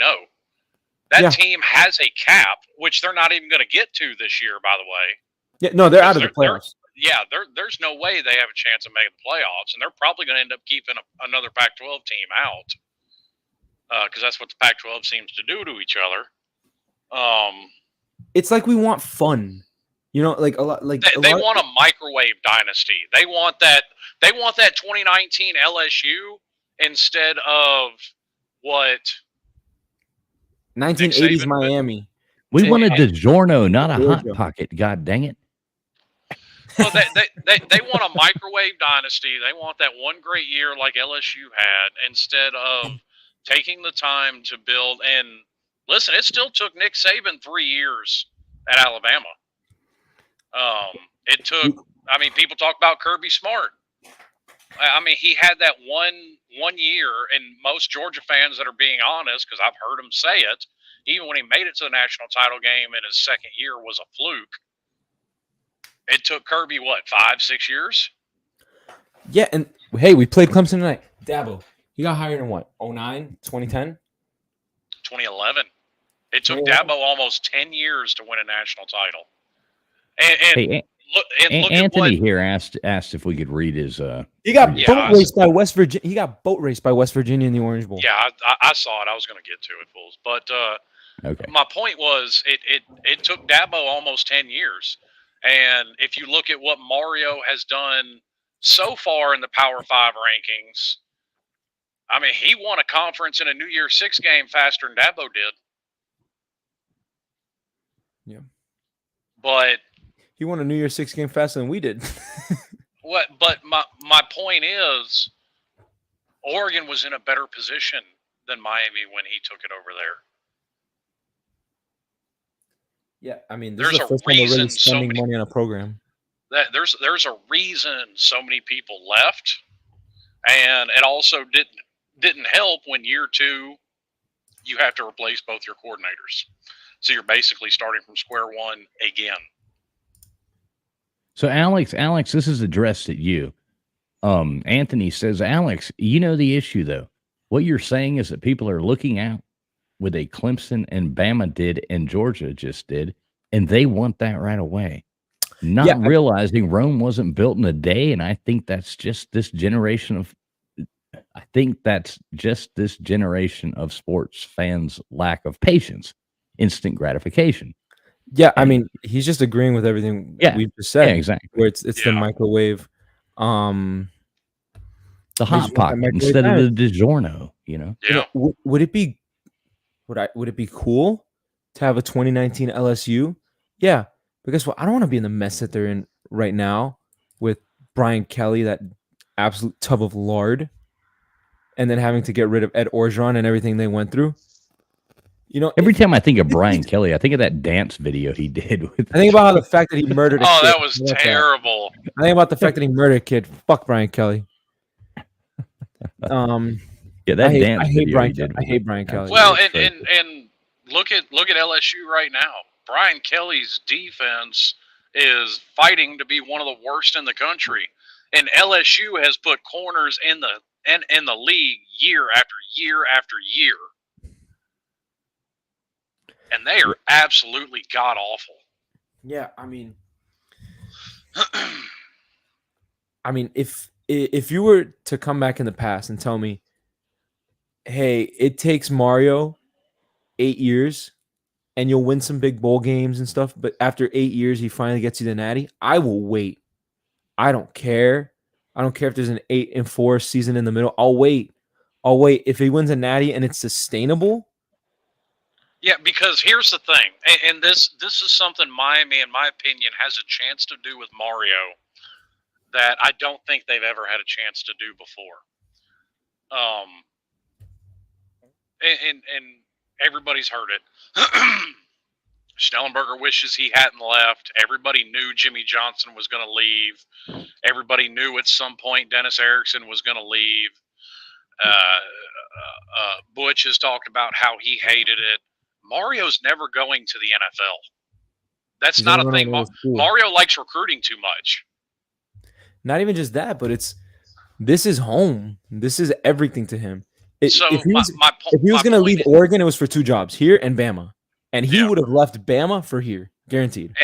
And my point is, if you give Mario the time to build a championship team and to build his dynasty here, he very well may be able to outdo Saban in the end. I'm not saying he will. Only time will tell that.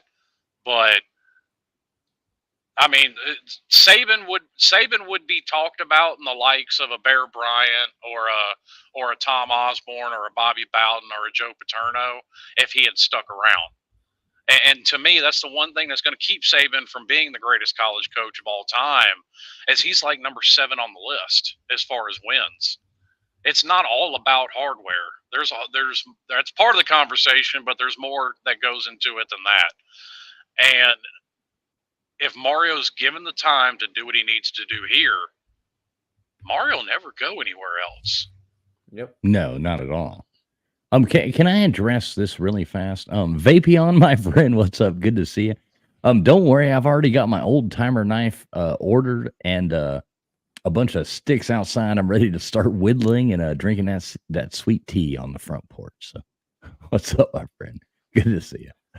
Also, we said we wanted to see more emotion out of TVD. Just saw a video. You're not gonna be able to see it, but it's just a video of him after the win, absolutely just going ape shit with Emry. Oh, the cameras caught that. Yes, I saw that. Yeah, well, I was at the game. I didn't see it. I just saw it right now. Yeah. Scrolling through Twitter for a second, but it's just so refreshing to see a group of guys that are just want to win so bad, and they're just so happy for each other. And I really hope we can get Akeem Mesidor back because you pair him up with Ruben Bane on both those edges, and that's going to be deadly. I love the excitement in the chat too. Oh, everybody's, Alyssa, everybody's coming out. Who posted it? I saw it from At Davos. Fanatic 1972. Well, and they cut to it. Obviously, Alex, you couldn't see it while you were at the game. They cut to it several times. TVD was right there talking to everybody whenever the offense came off the field. So for the people that say he doesn't have that leadership quality, yes, Tyler Van Dyke absolutely does. Yeah, I mean, we were joking about it last week, but we were more joking about the fire and the whole. Well, no, I get that, but there are people that, and I've seen it all over the internet, there are people that continuously made comments beyond just him not getting fired up. It was him not motivating his team, and he absolutely does do that. And tonight was just more evidence of it. Yeah, I mean, that's super cool, Falconer. He was him and Mario went to the U at the same time. That's super cool. And Elisa here, she's got a thing. Didn't we also clean house with a lot of the department too? New AD and trying to fix a lot of the post Blake James stuff. People forget the training, and that Slim. This is totally your department. Yeah, ahead, well, Timothy. I didn't have the hate for Blake James that a lot of people did. Because at the end of the day, the main job of the athletic director is to raise money. Nobody at Miami has done that better than Blake James. But she does have a point of, you always have that transition period when a new AD comes in. I mean, Mario, we ended up flushing out half the team last year. And listen, this is why I say this is what I mean by when I say it takes time. We have depth, yes. We don't have quality depth like Georgia, like Alabama, like Ohio State. It showed like last Oregon. week. But you know what kind of showed this week was Clemson's depth seems to be. I mean, I kind of think with our run game tonight, we wore Clemson down. Yes. And it seems like, they're towards the end, we weren't running it. We just kept running it down their throat. And they were trying to do the same thing to us, but we were able to keep, pull off the win in the end and stay there and stay dominant on the line. Time of possession was something like, we had at one point we had 10 more minutes, 12 more minutes of time of possession than they did. I have to. But wasn't that one drive we had? Didn't it go for 9 minutes? Yeah. The touchdown drive to it's like bring the it within 3 was 9 minutes. And see, that's what you absolutely need. And this is where I fought with Miami fans, because I get it. Taking the top off of defense is fun to watch, but look at Tennessee last year. They were constantly taking the tops off of defenses, and they were putting their defense straight back out on the field. It keeps your defense ready to play and do what they did tonight. 9-10-minute drives. Exactly. Yeah, when your defense is sitting there for a whole quarter, basically. Yeah, time of possession, we held the ball for 37 minutes. They had it for 22. There you go. Yep. That's how you keep your defense from getting wore out like they did against North Carolina. And that's why I focus on the run game like I do. It's not the sexiest thing in the world. It's not the flashiest thing in the world. But it gives your defense a break. You're controlling the tempo of the game, so you don't have to wear out your offense either. But especially in that South Florida heat, I saw a lot of hands on hips on that Clemson defensive line. Oh yeah. The Virginia game is scheduled for 3:30 next week. Nice, good. Okay. So I don't have to sit in the sun at noon and wake up at 9 in the morning. Thank God. Oh, you poor thing. Oh no, I have to go to my nice stadium and watch my team play for my season ticket seats. Poor me. In my nice, I know. Fucking first world problems over here. In my nice South Florida weather. Oh man. So let me ask you this, Alex. When like listening to the game, this is just for fun, but when that bad, obviously bad call with the safety. So it sounded like the fans got pretty pretty heated right then. I Oh, may have dude. said some things that I cannot repeat. Right. I didn't see any mustard bottles going to the field, but it No, did it was look beer like there cans. was It was yeah. No, there were beer cans going on the field. I saw that. Dude, one of them hit a ref. Yeah, oh Did yeah. it really? Did it? I No, no, didn't see that. I saw it. One dude straight up hit a ref in the back, and we were all laughing. There was people in my section going, "Clock that motherfucker! Hit him! Hit him!" Hit him. Well, at least it wasn't mustard We were bottles. too far. Look, honestly, I'm not proud to admit this, but we were too far away that I wouldn't have been able to hit shit. I would have just hit someone in front of me because Yeah. I'm behind the visitor bench, like 18 rows up. So my shit would not have gotten there. But I hate to admit, I'm proud to admit that I would have been one of those people throwing beer cans because that was an absolutely disgusting call. Yeah, that was terrible. And I don't agree with people throwing things on the field. Just to be Yes, honest. it is the but- official. It is the Yeah. official position of the Mark Rogers College Football family that we do not agree. Exactly. We do not condone throwing mustard bottles, beer cans, or water bottles, or even throwing shoes on the field. I honestly you know, thought we were any of gonna get a penalty. Like they were gonna call a penalty on the Miami And they crowd, can do that. but by they the didn't. way. No, I really thought that was gonna happen. And I was like, Um, oh shit, they're gonna get out of the end zone just because of this bullshit. But Well, and I'm going to address Falconer's point too. He said something about the transfer portal works both ways, and you're right, it absolutely does. But you still have an 85 scholarship limit. So, are you going to risk basically trying to force that many people out to rebuild your roster that way? Mario's the type he's going to fill spots where he can with transfers. But Mario wants to recruit high school. I mean, Yeah, and think I actually the transfer. it's more sustainable. Yeah. Well, no, I was going to say that the transfer is like short-term gain, and I kind of think you're seeing that a lot with FSU this year. You bring in a lot of people. Do you want to build a program? I don't think you can build a sustainable program just off the transfer portal. You can build a short-term, gain if you rely heavily upon it. Yeah, because with the transfer portal, you need to have elite, like to consistently hit on it. You need to be elite at talent evaluation because a lot of these guys come in the transfer portal. They're not superstars. They were guys that feel like they didn't have enough playing time and they're looking for a new home somewhere else or difference. It's not every once in a while you do get a Caleb Williams in the transfer portal. You do get a Well, Lincoln Riley Justin brought Fields. him from Oklahoma. So Yes, that okay, was, a better example, Justin Fields. Okay, here we go. We're getting Transfer portal, where he Aaron left Frazier Georgia. says, "Stop making excuses. With NIL and portal, college football isn't the same anymore. You don't have to take 5 years. Stop with the excuses." Mario and Stat blew 2 games already. Can we hand out a second Debbie Downer award? I know, right? Well, that's what I was about to say. It's like I'll give him partial credit. It doesn't take 5 years like it used to. No. no, That it statement is true. But it doesn't happen in a year either, dummy. Also, workforce. Yes, shout out to Wholesome One. I don't know if he's watching, but they beat Iowa today. Him and his Gophers. Congratulations, Wholesome One. Good job, Wholesome One. He's a good guy. I like him. Yep, he's on the staff now, doing what he's always wanted to do with coaching. I know. I saw he put a tweet out not too long ago, and he was out there in the end zone. Running up, bumping chests. I was like, "Yeah, good for you, brother. Good for you. That's awesome."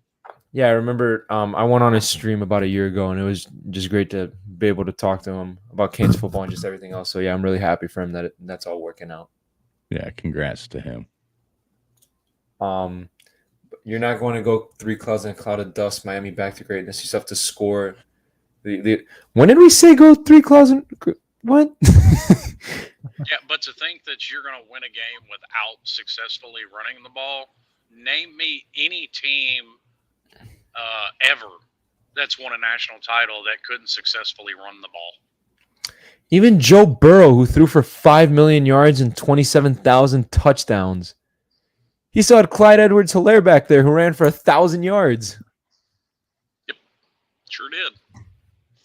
So I'm going to work on this for next week. We will have next week on Miami Postgame Show. I'm going to work on. We're actually going to have some kind of a picture that I can put up with the Debbie Downer Award, and we will give that to the Debbie Downer of the week. So, and maybe we'll even do some kind of like in the chat we can put up like a poll or something like that, and everybody can vote on who the biggest Debbie Downer of the week is, and you will get presented that virtual trophy. That sounds kind of like a good idea. What do you guys think? And if they are willing. They can come on the show. Well, okay, that's fine. I'll even send them a cookie. Oh, okay, a cookie. You Brandon, get a cookie, and you get to come on the show. I'll do you one better. Whoever wins the most Debbie Downer of the Week's awards, at the end of the season, we crown them Debbie Downer of the Year, and we send them a trophy. Oh, that would be cool what? too. I will buy that trophy. I'm between a trophy and a belt. A championship belt. I think the belt is more tasteful, honestly. Or a ring. They have companies out there you can do custom rings. Or a pacifier, since they want. I can probably make the trophy though. Oh, a pacifier. You need to ask Lou where he got his little golden binky. Okay, we can look into this. All right, we're going to talk about this. We're going to talk about exactly Workforce Freebie, the Debbie Downer Awards. Wait, I mean, I guarantee more people will watch it than the Oscars and the Emmys put together. At the end of the season, we can do a total stream. It'll be like live from the Voice of College Football. Here we are with the Debbie Downer Awards of the year. Mark, if you're listening, we need to do this on the main channel, not the Miami channel. You're not relegating us to our little cave over here. We're coming out with the big guns. Okay? Yeah, Mark's live right now. He's over there on his. On his after we're done channel. here, go if Mark's still live, go join him over there. Yeah, I'm gonna post the link on there. Everybody can go in there Also, and say it's all about the U. Anthony Manzano has an actual question relating to football and not our own stupidity. Okay, sorry about that. Would it hurt? Would it hurt TVD's confidence to bench him because of his past performance, not because of an injury? Look at what happened. No, well, Miro I think was a suspension. This is definitely injury because like we said, there's nothing to gain. You have everything to lose by putting a game like this in the hands of a true freshman quarterback. Well, no, what I think he's saying is, I think he's talking about benching TVD for Williams going forward, and no, just no. They're not going to bench TVD, nor should they. Yeah, I don't. I don't think he's I don't think he's necessarily making that statement, but it's just something he's maybe wondering about because it doesn't sound like he's like saying it. Well, I also think like he's referencing Alabama. I legitimately think they were trying all those quarterbacks to see which one was going to work out the best. And I mean, there's not a question that Tyler Van Dyke is going to outperform every quarterback we have on the roster, without a shadow of a doubt. Yeah, I think we would have dominated that game had we had Tyler Van Dyke in there. Oh, more than likely, yes. Also, Falconer, I need you to do me a favor. When you go into the weekly show this week, because I know you're always donating super chats, remind Mark that Ohio State did not win that national championship. Just do me that favor. Say Alex sent you if you need to. just want to piss Mark off a little bit. Still love you, Marco. Still love you. Yeah. We'll have to figure out whether it's going to be a belt. Let me deal with Debbie Downer again because I enjoy it so. All right, we're taking the other Debbie Downer award away. Aaron. I got you, Slim. I got you. I'm ready to cue it up just for you. There's another one, too. He went back to back.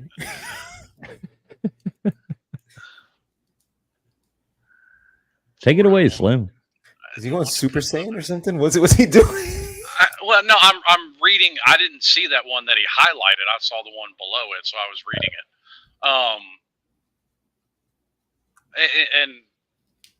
I guess both of them can kind of go together.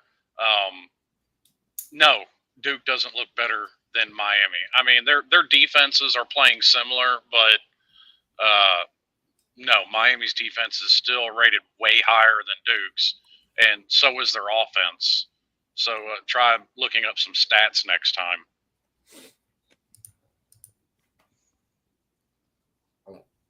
All right, then. But we still love you, Aaron, and we do appreciate you being here. We're just Absolutely. in case some people do get confused. A lot of us have been around. We're kind of like 3 generations here. We've got me, then we got Slim, then we got Alex. So we kind of cover things from all ends. But one thing we don't do is come on here and cry or any of that kind of stuff. We come on here and have fun and talk about our love for the Miami Hurricanes football. Well, and I think C Good to me sums it up the best. We've already hit our win total from last year. Yeah, I was going to bring that up. So I mean, right now or at the end of what do you want? I mean, like I think too many people, and I said this after the Georgia Tech game, I think too many people started to talk about the possibility because of how good we had looked of, oh, we might only lose 1 or 2 games. No, that was never a possibility. Yeah, all of us came into this season. We did a preseason show, and we were all right there between 7-5 or 8-4. Was everybody's prediction. I don't know anybody unless you were just one of those, absolute, Twitter nonsense Miami fans that go on there and post all this crazy stuff like, oh, we're gonna win. I mean, everybody 8-4 was gonna be. I was gonna be ecstatic if we went 8-4. Like, hey, we just really went forward. It's not going to happen overnight. Rebuilding a program, and we got something going on, so it's going to be cool. I think, and I think we're gonna upset FSU. Well, and if you look at I've had conversations with people. FSU does not look like a top 5 team in the country. They don't. I've said it all year. I will go out on a limb right now, and I will say I will bet anybody, the first person who has the guts to make this bet with me, I will bet anybody a signed $1 bill that we will beat FSU. So I mean that's pretty going on a limb. But I mean, you look like you're wearing FSU colors right now. It's a fishing shirt, man. I'm a man. I don't think about what I wear. I just put on the first shirt. Whatever my wife has on top of the laundry thing is the first. She's actually gotten so mad that she's like, you always wear the same thing. And I'm like, well, you always put it at the top of the laundry. Like my folded clothes, in the thing. And she's like, well, that's because you always wear the same thing. And I'm like, well, that's because you always put on the top. So she started like shuffling my things in the dresser just so I'll have a different shirt on, Yeah, I just have about like 6 shirts that I go with, and I'm like, this feels like a shirt number 4 kind of day, and I just rock with that one. Well, see, I'm exactly with Fools. The shirt I have on was on top in the drawer that I opened, and the shorts that I have on were on top of the drawer that I opened. Yeah, my wife has actually started shuffling the drawers just so I don't wear the same thing. 'Cause I'm like, I'm going to grab whatever's on top. I really don't care, Yeah, I don't go digging through my drawers trying to figure out what I'm going to wear.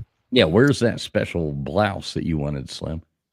Yeah, it's just not happening, Yeah, I mean, I just have whatever is like at the front of the rack here in my closet, and I looked about the first 3, and I'm like, number 2. Well, and I think the point that I'm making that seems to escape Aaron, and I get it. Not everybody on the internet's all that intelligent. You can look at teams more talented than Miami, but there is still a hump that team has to get over. And I'll use Georgia as an example. Vastly more talented than Miami from the day Kirby Smart got there. And it took them a while to get over that hump. Yeah, I think we might have a new Debbie Downer. Yeah, Slim, this comment's actually for you. I noticed down, Anthony asked to make sure that you saw this comment. This panel, is this revisionist history, or did Jimmy actually say this? He said if it wasn't for Foot, he would have stayed coaching Miami for 10 years instead of going to the Cowboys. Yeah, I don't know. I mean, it's hard, and I assume this out of most college coaches. College cannot match the NFL's checkbook. They just can't. But there are a few guys, and I think Mario falls into this category because of how much he likes to recruit, and you don't get to do that in the NFL. And I think Kirby's kind of going to fall into that too. I don't think Kirby. I'd be very surprised if Kirby Smart or Mario Cristobal ever take an NFL job. I would too. Kind of like Dabo Sweeney as well. Yeah, that's another. And I've said this, because Dabo's been pretty vocal about he doesn't like the direction college football's going in. I've said this to not only Pete, but Bobby Durkins on his Not Bobby Durkins channel when he's Brian. If Dabo leaves Clemson, Dabo's probably going to end up coaching high school because money's not really a factor for Dabo. Dabo's made well over $100 million at Clemson. Yeah, but he's mad at his fans that save up all year to go to their games. I mean, what else is there to do in Clemson, South Carolina? And not a lot. Yeah, We've been there. Yeah, there really is. That's what bothers me. It's like Miami has no fans that show up to the stadium. Miami has no fans. The best thing to do in Clemson, South Carolina, is beat Clemson fans at ping pong. Well, and can I absolutely point out for the people that like to say that for a stadium that doesn't have any fans in it, they were affecting Clemson's offense all night with the noise. Oh, yeah. Nope, it was loud. 48,000 people, it was loud. Yeah, I kind of noticed that too. I mean, there was a couple false starts, and you could even hear through the TV that the place was getting rocking. And I think this is a good moving forward point for Miami is that we actually, the fans showed up, they got into the game, the team, fought back, they went through all, everything that was against them. They went and they just kept on and on and on and just kept going and going and going, and we won the freaking game. Good for us. Sorry, Debbie Downers, but I'm happy. Okay. Aaron wants attention. Hang on. Aaron wants attention. Listen up, stupid. Let me try and which comment you want me to wait? Which comment? This last one he's put up. What is it? Excuses. You don't want to hold coaches accountable. He's got a few after that too. So yeah, well, that's what I'm up to. They're the highest paid in Miami history. So what? Miami's finally getting with the times and actually opening up the checkbook, which is part of the reason they've never been able to hold on to a coach before, and they all did want to go to the NFL because they're like, screw this shitty paycheck. I'm going to go over here and I'm going to get this good one. So it's actually about time that they're getting with modern times as far as paying people, but that doesn't change the fact that your program has been what it's been for 15, 17, 18 years at this point. And that doesn't change overnight, no matter how much it makes you cry. So go grab your security blanket, get back in your corner, and start sucking on your thumb again. And here in a couple of years, Miami and Mario Cristobal will be just fine. So I do think officially, I'm going to go ahead and write this down. I'm going to have the list of the winning Debbie Downer of the week. So I think it should be, and you guys think we're on the right page for that? Yeah, we had one coming a little earlier. It's kind of late. Yeah, Knox Kane, that was the one earlier, but then Knox Kane. No.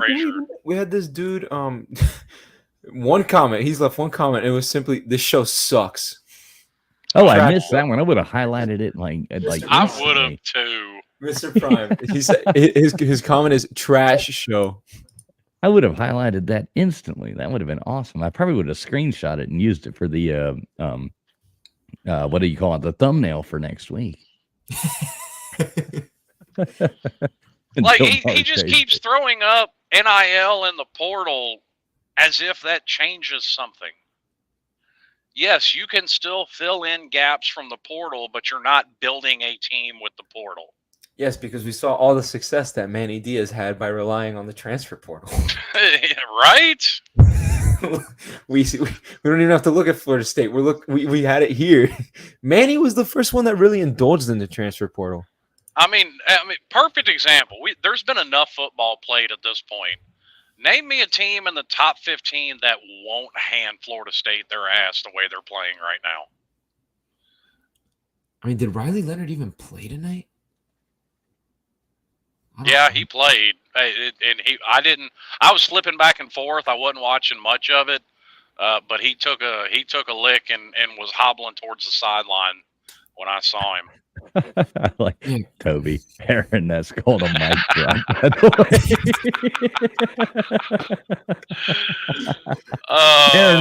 Aaron, we love you. Though. We're just joshing, man. It's college football, so smack talk is to be expected. Amongst friends. So, especially when cheers to you, brother. Almighty, cheers to you, Aaron. Hey, Aaron, I still love you, but I don't like you, bro. Spitting bars like the real Slim Shady. Oh my God, that's hilarious. I agree with Falcon. Anybody who thinks please look at Toby's. Please look at Toby's the FSU show. Look at Toby's newest comment.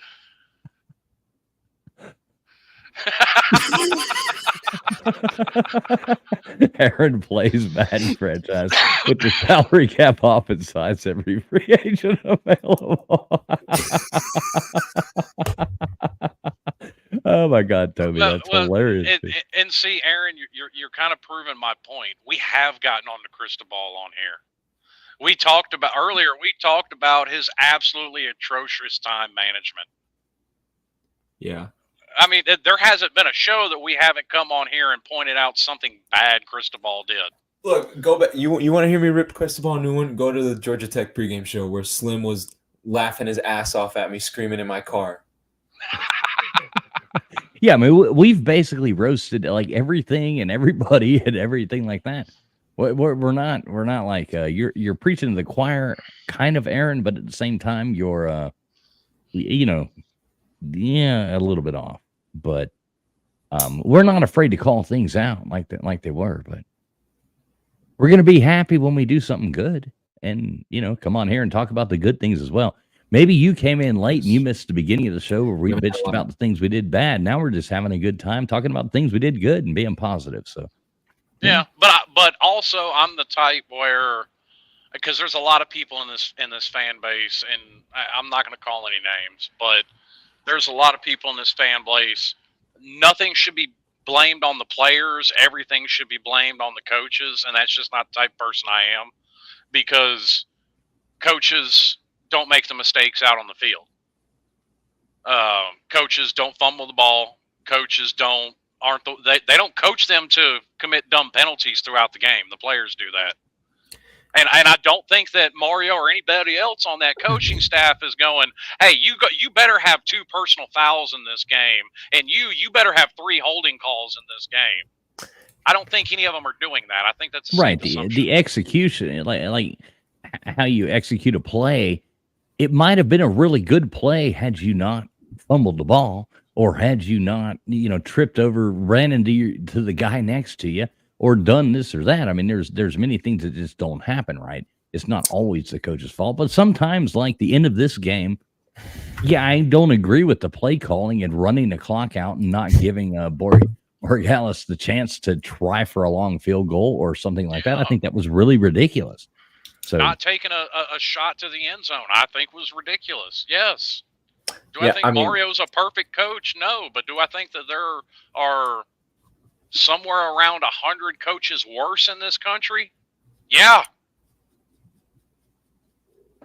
And hopefully he'll settle into a role.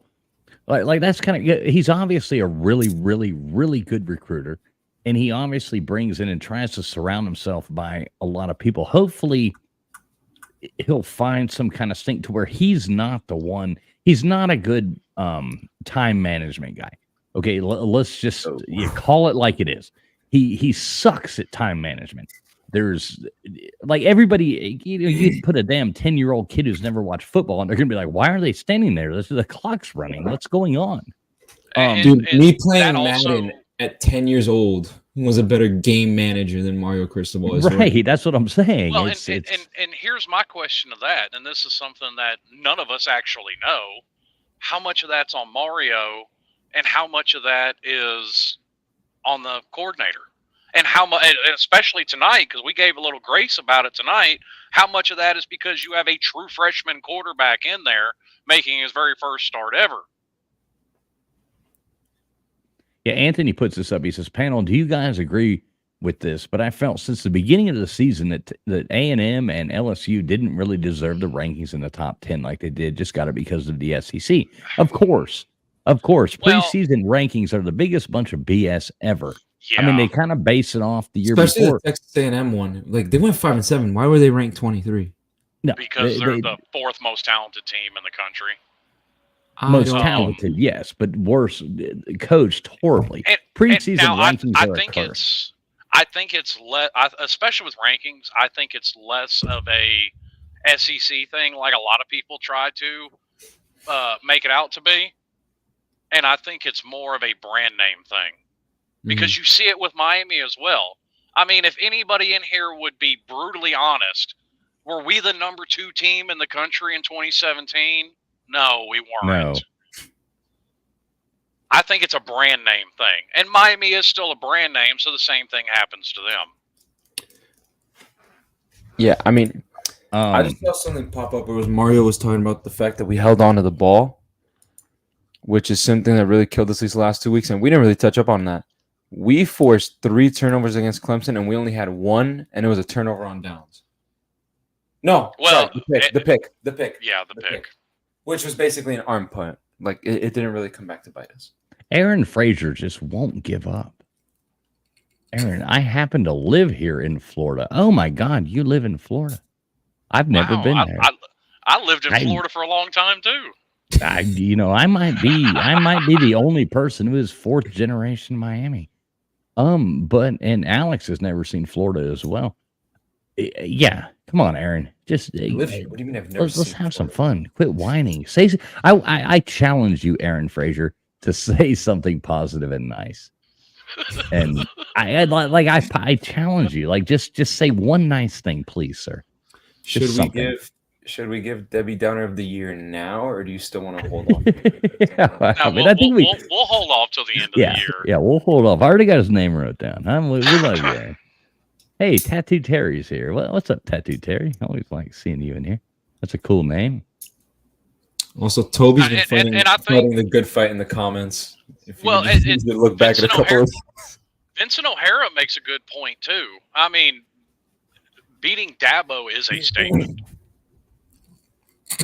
That's what I said. I mean, it's a marquee win in my opinion. It might not be the best Clemson team in a long time, but it is now you can go to these recruits and say, hey, look, we're moving in the right direction. We're doing better than Clemson. We beat Clemson. And losing to Georgia Tech was kind of a fluke. Using the UNC, we got outplayed by UNC. That's our own fault. I mean, you can make the argument because, okay, Georgia Tech is a game we shouldn't have lost. You can make the argument that at least half the games that Alabama's lost over the last 15 years are games they shouldn't have lost. Well, you can say that the other 2 games that Clemson lost this year were games they shouldn't have lost. Yes. Very easily. I mean, Clemson, there's no reason in the world why they should have lost to Duke. They were obviously the better team. If anybody watched that game, they were obviously the more skilled team, the better team. They just can't punch it fumbling and giving the ball away. They fumbled at the 1-yard line. Exactly. That's Clemson this year. That's who they are. Yep. And it's not just one person. It's not just Klubnik. It's Shipley too. They're all. What happened to Will Shipley, man? And you brought this point up earlier, Alex. If there's been one problem with Clemson, even when they were at their best, it was their offensive line. and their offensive line the last 3 years has not been good. Yeah, I mean, back then, like I said, it wasn't bad. It's just never been elite. I can't think of the last time they've had a guy go first round, second round, third round. We lost your audio, Alex. You Yeah, I don't know. Hey, you're For back. some reason, for some reason, this mic just I disconnects. do randomly like the way it sometimes. glows blue though, and changes colors. It's pretty hip. Yeah, I also finally got the mic stand for the desk. Oh, look at this. Moving Yeah, on. getting more Out. professional. And I agree with LW. I don't think there should be rankings until week 8, LW says, and I kind of agree. I don't necessarily think week 8, but I think week 5, somewhere in there, like maybe then you should start looking at who's who. Yeah, I mean, I kind of agree. I disagree with a lot of things Uncle Lou says, but this is something I agree with him on. Preseason rankings are nothing more than to give us something to argue about. At the end of the day, that's all they are. And market. Yeah, Right. it gives them an excuse to hype up a top 10 matchup early in the season. Yeah, because what sounds better? FSU versus Clemson, or number 5 LSU versus number 8 Florida State. Right. Yeah. Exactly. Yeah, I mean it makes sense. It's marketing. And it is like that, but it doesn't make any sense. And it really hurts some teams and it really helps other teams. I mean, you see a lot of these teams that go into the season and they're ranked, in the top 10 and they lose a game and they drop to 14 or something like that. And then you see other teams, that are barely ranked and they just fall out and stuff. You know what I mean? It doesn't really make sense. Well, and to that point, like say for instance, especially with the playoffs, a team that starts ranked can handle a loss better than a team that starts unranked. Exactly. That was the point I was going for. Yeah. You said it better than I did, but yeah. Toby said, Aaron, compliment the kicker. You can handle that. We believe in you. Come on, Aaron. We're rooting for you, Aaron. We love you, man. I got faith in you. we love you, Aaron. I like Toby. Toby's funny as hell. Yeah, Toby's been going to war in the comments on behalf of us. Honorary 4th member of the show, Toby Roar. I don't know how you pronounce that, but Toby. Toby Roar. I don't know. Yeah, you got a weird last name, Toby, but we still like you. At least you don't have 2 first names as your name. Those are the people that freak me out. So those aren't real people. Those are they're like birds. They're not real. No, those are abominations. So wait a minute, y'all realize that we had a head coach with 2 first names. I know. Yeah, and he was a jackass. One of them was a girl's first name. Okay, he's a double jackass. Don't talk about Randy Shannon like that. Oh man. He lost to USF 6-3 or whatever. I can talk about Randy Shannon however the hell I want. Imagine losing to them 6-3. Hey, now I saw a picture of him posted to Twitter this week. Toby gave us the pronunciation. It's roar. Sorry, continue. Oh, roar like a lion. All right. Toby roar. Now I like that better. All right, cool. Do they not have sandwiches in Tallahassee? I mean, because that man's starting to look like James Blackman up there. No, it's Whataburger. That's all they have. Wow. I've been to Tallahassee. If you want to hear about how bad Tallahassee is, I didn't come on the pregame show because I was helping my brother move in up there because he was going to go to Florida State. He left after a week because he couldn't stand it. Yeah, I've been to Tallahassee. I get through it as fast as I possibly can. I've been there for the weekend. I've said it before. I went to the FSU Florida game. I've gone to see one of my best friends who lives up there, who's an annoying as shit Florida State fan now, but whatever. Yeah, there's really nothing to do there unless you're a college kid, and all you can do there is just get drunk. Or a politician. Okay, Anthony, Anthony, this is the second comment from Anthony about this. And he says, panel, can you please explain to me why or what the hell's wrong with college football media kissing Dion's ass the whole season, not calling him out for his mistakes?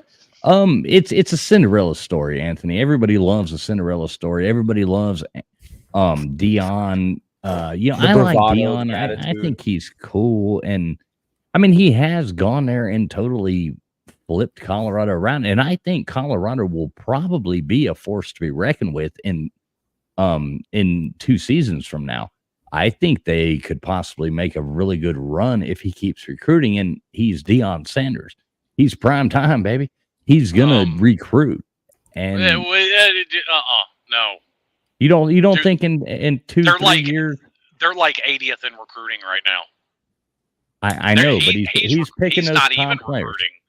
He's picking those top players, and I think that they'll probably move it forward. I don't agree with it. This year was an absolute joke. I mean, nobody thought they would do. They went out there and they're 66. Upset. I mean, you want to call it what was it? TCU. And I mean, they lost everybody, but it's Dion Sanders. So of course the media is going to be in love with him. It just is what it is. We got to just tune it out. I have a PC answer for this and a non-PC answer for this. Watch your mouth. For Mark's sake, I'm going to go with the PC answer. Okay. And I think Traveling Fools. This isn't even either way with that. I do think you kind of hit the nail on the head. It's prime time. He's gonna draw the crowd. He's gonna draw a camera, and because he's so well liked, people are gonna carry water for him. I mean, it just is what it is. Now there are other reasons people are gonna carry water for him, but I'm not gonna get into that here. Well said, Slim. Well said. I like the PC Slim. Actually, I like the non-PC Slim a lot better, but the PC Slim is good as well. Yeah, I try. I mean, listen, Colorado's doing about what I figured. I figured Dion would get them to 4 wins, and they may even hit 5. Right. They may. What if they hit 6 and make a bowl game? Hey, props to him. Yeah, I'm not going to knock it. I mean, what's it going to cost him? He doesn't have a defense at all. LW says PC Slim makes me uncomfortable. And excuse me for saying. Here's uncomfortable. He doesn't have a defense, and he might get his son killed in the process. Shador's already been sacked like 60 times this year. Oh yeah, the poor guy, man. He's getting beat up like a. I mean, good, and he's talking about coming back next year. I mean, if he plans to, he better run to the NFL before the season ends. Because, I mean, they might get him killed. I feel bad for him. Look at how Alex dresses to go to these games. Right. Look at this guy. He's got a cute dog, though. And a really nice gaming chair. Well, at least he doesn't have one of those dogs that, fits into a purse.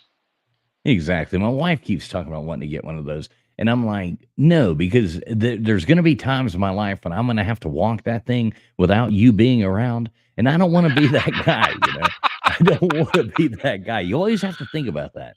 You're going to have to be the guy that walks that dog. Yeah, and hopefully not on top of the tiny little dog. And that's what I worry about, too, is I'll go walking in here, she's asleep, upstairs. And I'll go walking into the house and the thing will be lying by the door or something. And I'll step on it. And then, oh, Lord, it would be absolutely horrible. You broke it. You broke the dog. I got into this argument with Rooster. I said, you know how, like, when you go to Disney World or whatever, they got the sign, you must be this tall to ride the rides. For me to actually qualify it as a dog, it must meet a minimum weight requirement. Okay, otherwise, you put the signs up. Yeah, otherwise it's just a yappy rat. Yeah, Kyle says, oh, poor fools with the foo-foo dog. We do. I love you, Kyle. Kyle, I love you. Kyle's came on the show with us before. Kyle, if you ever want to come back on, all you got to do is just, shoot me a text or message me or whatever. You're always welcome to join us. And that kind of goes for anybody as well. If any of you would ever like to come on here and tell us just how dumb we are, or you like what we're doing here and you just want to jump on here and join us, feel free to email me travelingfools2020@gmail.com, or hit me up on Twitter. I think it's, what is it, at Travel and Fish. At Travel and Fish. You can hit me up on Twitter as well. Put that in there. Anybody is welcome to, contact us. We'll set you up. We'll give you the link.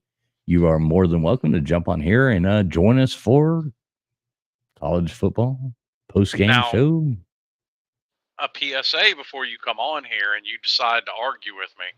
If y'all see my little stop sign there on the wall, I argue with that stop sign on a regular basis. So beware if you want to come on here and argue with me. I was there when Slim got this stop sign as well.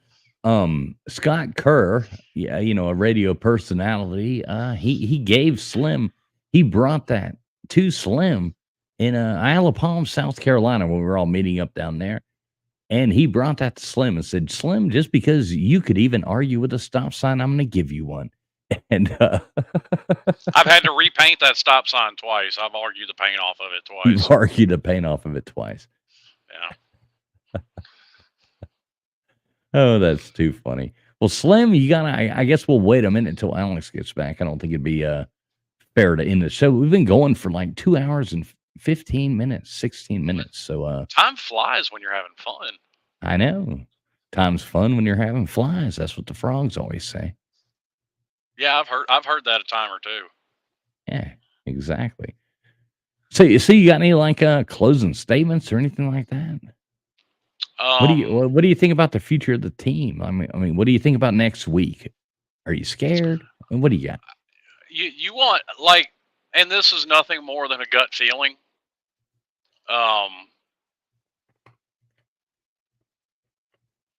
We may only lose one more game this year, in my opinion. And who do you think that'll be? Who do you think that'll be? I call it the same year in, year out. Doesn't matter who's doing what. Florida State's a 50-50 game to me. See, I agree. I agree. We can be good and they beat us. They can be good and we beat them. I mean, this has happened over and over and over and over and over as long as I know. Yeah, and see, that's why I absolutely love the Florida State and Miami rivalry, because, I mean, you look across, there's not many like it. I mean, Michigan State is one-sided. Oklahoma State is one-sided. Georgia Tech, Georgia's one-sided. There's not many rivalries in the country that are this close and this hard-fought year after year after year. And I'll say this. I'm not going to – once again, it's a 50-50 game, so I'm not going to pick who's going to win that game. But if Miami wants to win that game, they're going to have to fight even harder than they fought tonight. And I think they can do it. What are we talking about? I'm sorry. I was taking out both of them. We're just closing thoughts. We're on to like closing thoughts. We've been going for almost 2.5 hours. So, also, just a little side thing. I'm very proud of myself with the fact that I've trained both of these dogs to get out there, immediately do what they need to do, and get the hell back in. And they're not around like sniffing for 30 minutes at like a stick or something. Alex, Workforce Freebie wants to know, is that a full Rottweiler or a mixed? Oh no, this is a full Rottie. Yeah, we're actually nothing but the best for Alex. I mean, he doesn't half-ass anything. No, we're actually sending her to a 3-week board and train on Tuesday, where they're gonna teach her, because she's had some problems with like her temperament. So they're gonna teach her some obedience, and then they're gonna also get into like some attack dog stuff. So and you know what helps with a temperament? What? A bigger dog? No, your foot in the dog's ass. No, I've been on her ass, but she mainly has like an issue with like guarding her food and stuff. And I have 2 other dogs, and they're both small. And the last thing I need is her killing one of my dogs. So yeah, right. So it's just a precautionary thing. Like overall, she's been great. Like Like she's been good with her training and stuff like that. But like this is my first like Rottweiler and big dog, so I'm just gonna send her away to that. And what's good is they also like teach. It's not just them teaching her, but it's also like them teaching us what we need to do in order to keep her training up good. So, like I'll be getting something out of it too. But right now she's just knocked out behind me, like right. Let me see if I can get the camera right. She's just right there on the floor. Yeah, it's a cute little dog. I like it. No, she's so weird though. She has her bed is right next to me, but she just prefers to sleep on the floor and specifically under my bed. Dude, it's a hairy dog. It's a hairy dog. You live in Miami. It wants to sleep on the cold tile. No, and then meanwhile you have my other dog, Apollo, who is named after Apollo Creed. He's like a little chihuahua, and like he hears me get into bed and he immediately wants to like get up there and sleep with me. Like he can't stand Now sleep anymore. see, that's where you made a mistake because I've got a 90-pound yellow lab, and there's only one name for that dog. Well, actually, I've called him dummy enough that he answers to that, but his actual name is Sebastian. No, yeah, I mean, Oh, there you go. Apollo- Now everybody Apollo- listening, everybody dumbass enough. listening. to have Apollo respond to me when I say dumbass. Everybody listening, do know that Slim has already committed that he has the full-on Sebastian Ibis costume. And if we beat FSU, Slim is going to come on here and do this show in the Sebastian costume. He has already said he's going to do it. So you better be ready. Can I propose one more thing? Slim, if we beat FSU by 10 points or more, we have to start the show with you putting the camera down and doing the whole CANES Canes chant. Spelling it out with your body and everything.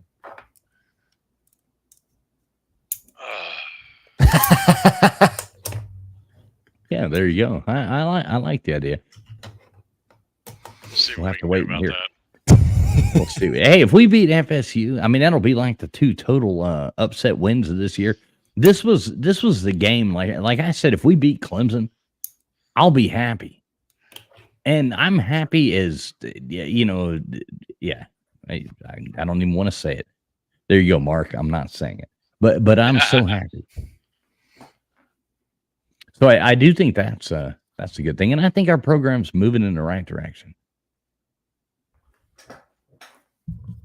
What do you think, Alex? You got closing statements? Slim, you before we jump off you here, you want you're new to Twitter, right? So yeah, I am new to Twitter. All right, tell everybody what your Twitter @ is and all that kind of jazz, and sub Slim Shady Canes up on Twitter. Well, it's real simple. It's Slim Shady Canes on Twitter. So you go @ Slim Shady Canes on Twitter and sub Slim Shady Canes up. Yeah, and I'm very non-PC on Twitter. FYI. I could only imagine. No, I like Slim's Twitter page. It's pretty funny. Alex, what do you think? About my stuff or Slim not being PC on Twitter? We're gonna leave my Twitter out of this conversation. Hashtag cancel Slim Shady Canes. Right. He'll be canceled soon enough. He'll probably be quote tweeted by AOC before too long. So just stay tuned. Stay tuned. It's coming. Oh God. For me, just Hurricane Central on Instagram. My Twitter, I'll see if I could say it to Brennan so he can put it there. I mostly just talk about either football, Heat basketball. I do everything: hockey, football, basketball, nerd shit. The Sopranos. I mean, my profile picture is James Gandolfini. So, yeah, there you go. Now, you want me to post something in here for you? Yeah, that's just my where you can find my Twitter handle as. Oh, I just put private, bro. I'm so dumb.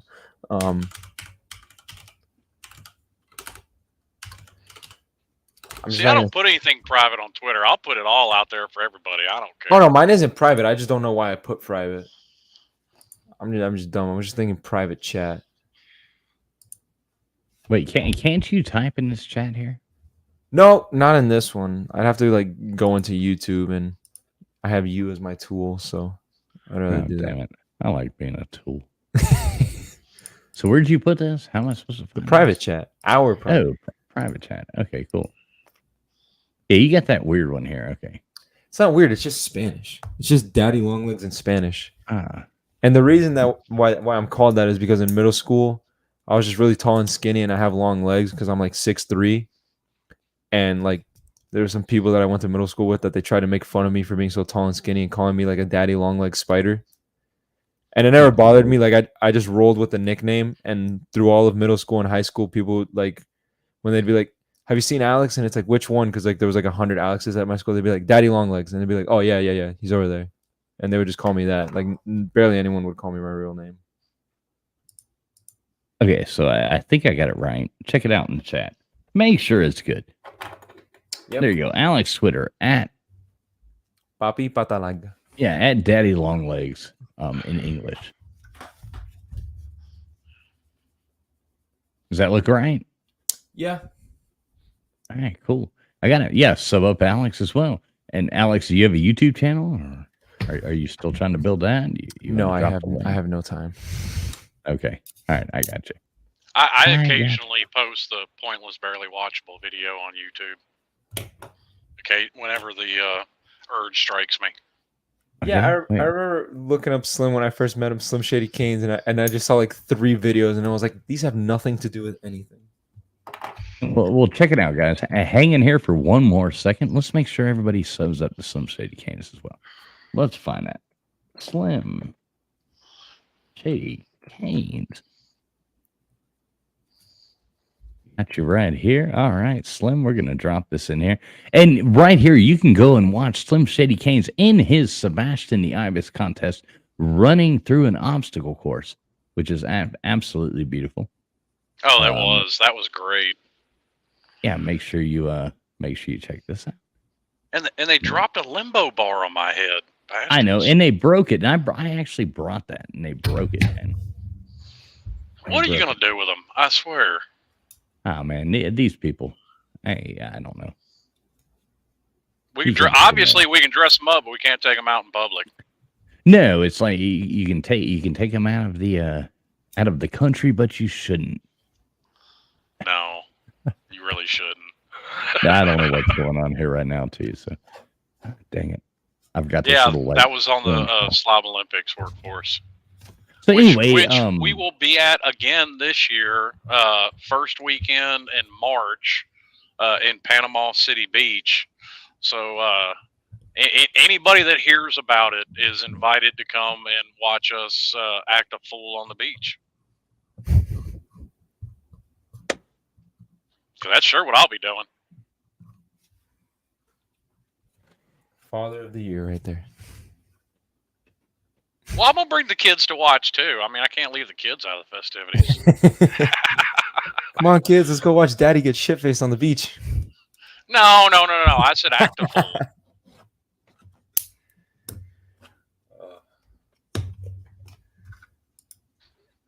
No, I don't. We usually put the kids to bed for all that. Also, how crazy is it? Who thought watching that game today with how we were playing that we would outgain Clemson in yardage?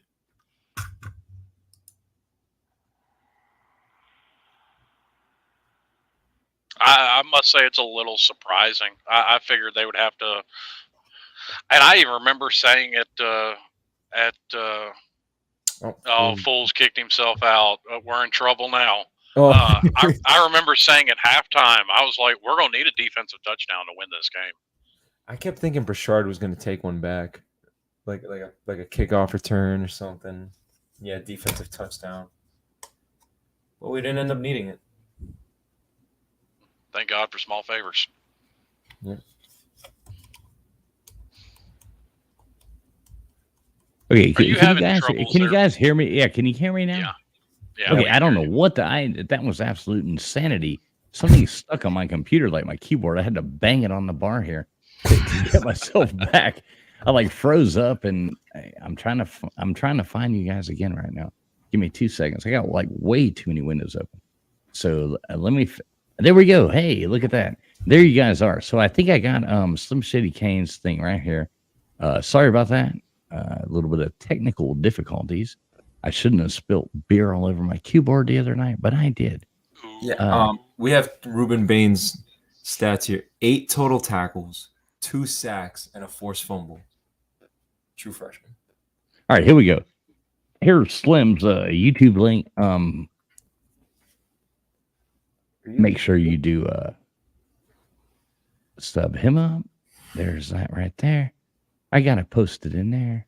And anybody who likes late night streams, goofy travel videos, I actually uploaded a pretty cool shark video from down in Key Largo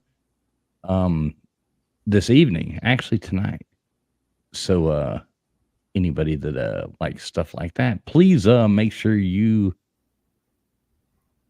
sub up our channel as well. Here's the link for our channel. If you're not subscribed, I would have really appreciated if you did that. That would be really, really cool. We got cool shark videos, Bali videos, Miami videos, Keys videos, fishing videos, all kinds of great nonsense like that. And we do some really funny late night streams that will definitely keep you entertained. I guarantee that. So yeah, check that out as well. So anybody else got any last words? Oh yeah, I mean, I'm scrolling through Twitter. Jakari Brown just showing how together this team is on Twitter. Emry MF Williams just shouting him out. So nice. I just think that's pretty cool. Yeah. All right. Well, I think we've covered it all, gentlemen.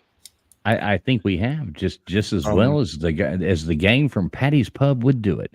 And Aaron Frazier, I do want to congratulate you on winning the Debbie Downer Award for the week. We will be tallying these up at the end of the season and figure out who will be the big winner. So make sure you do get in touch with us.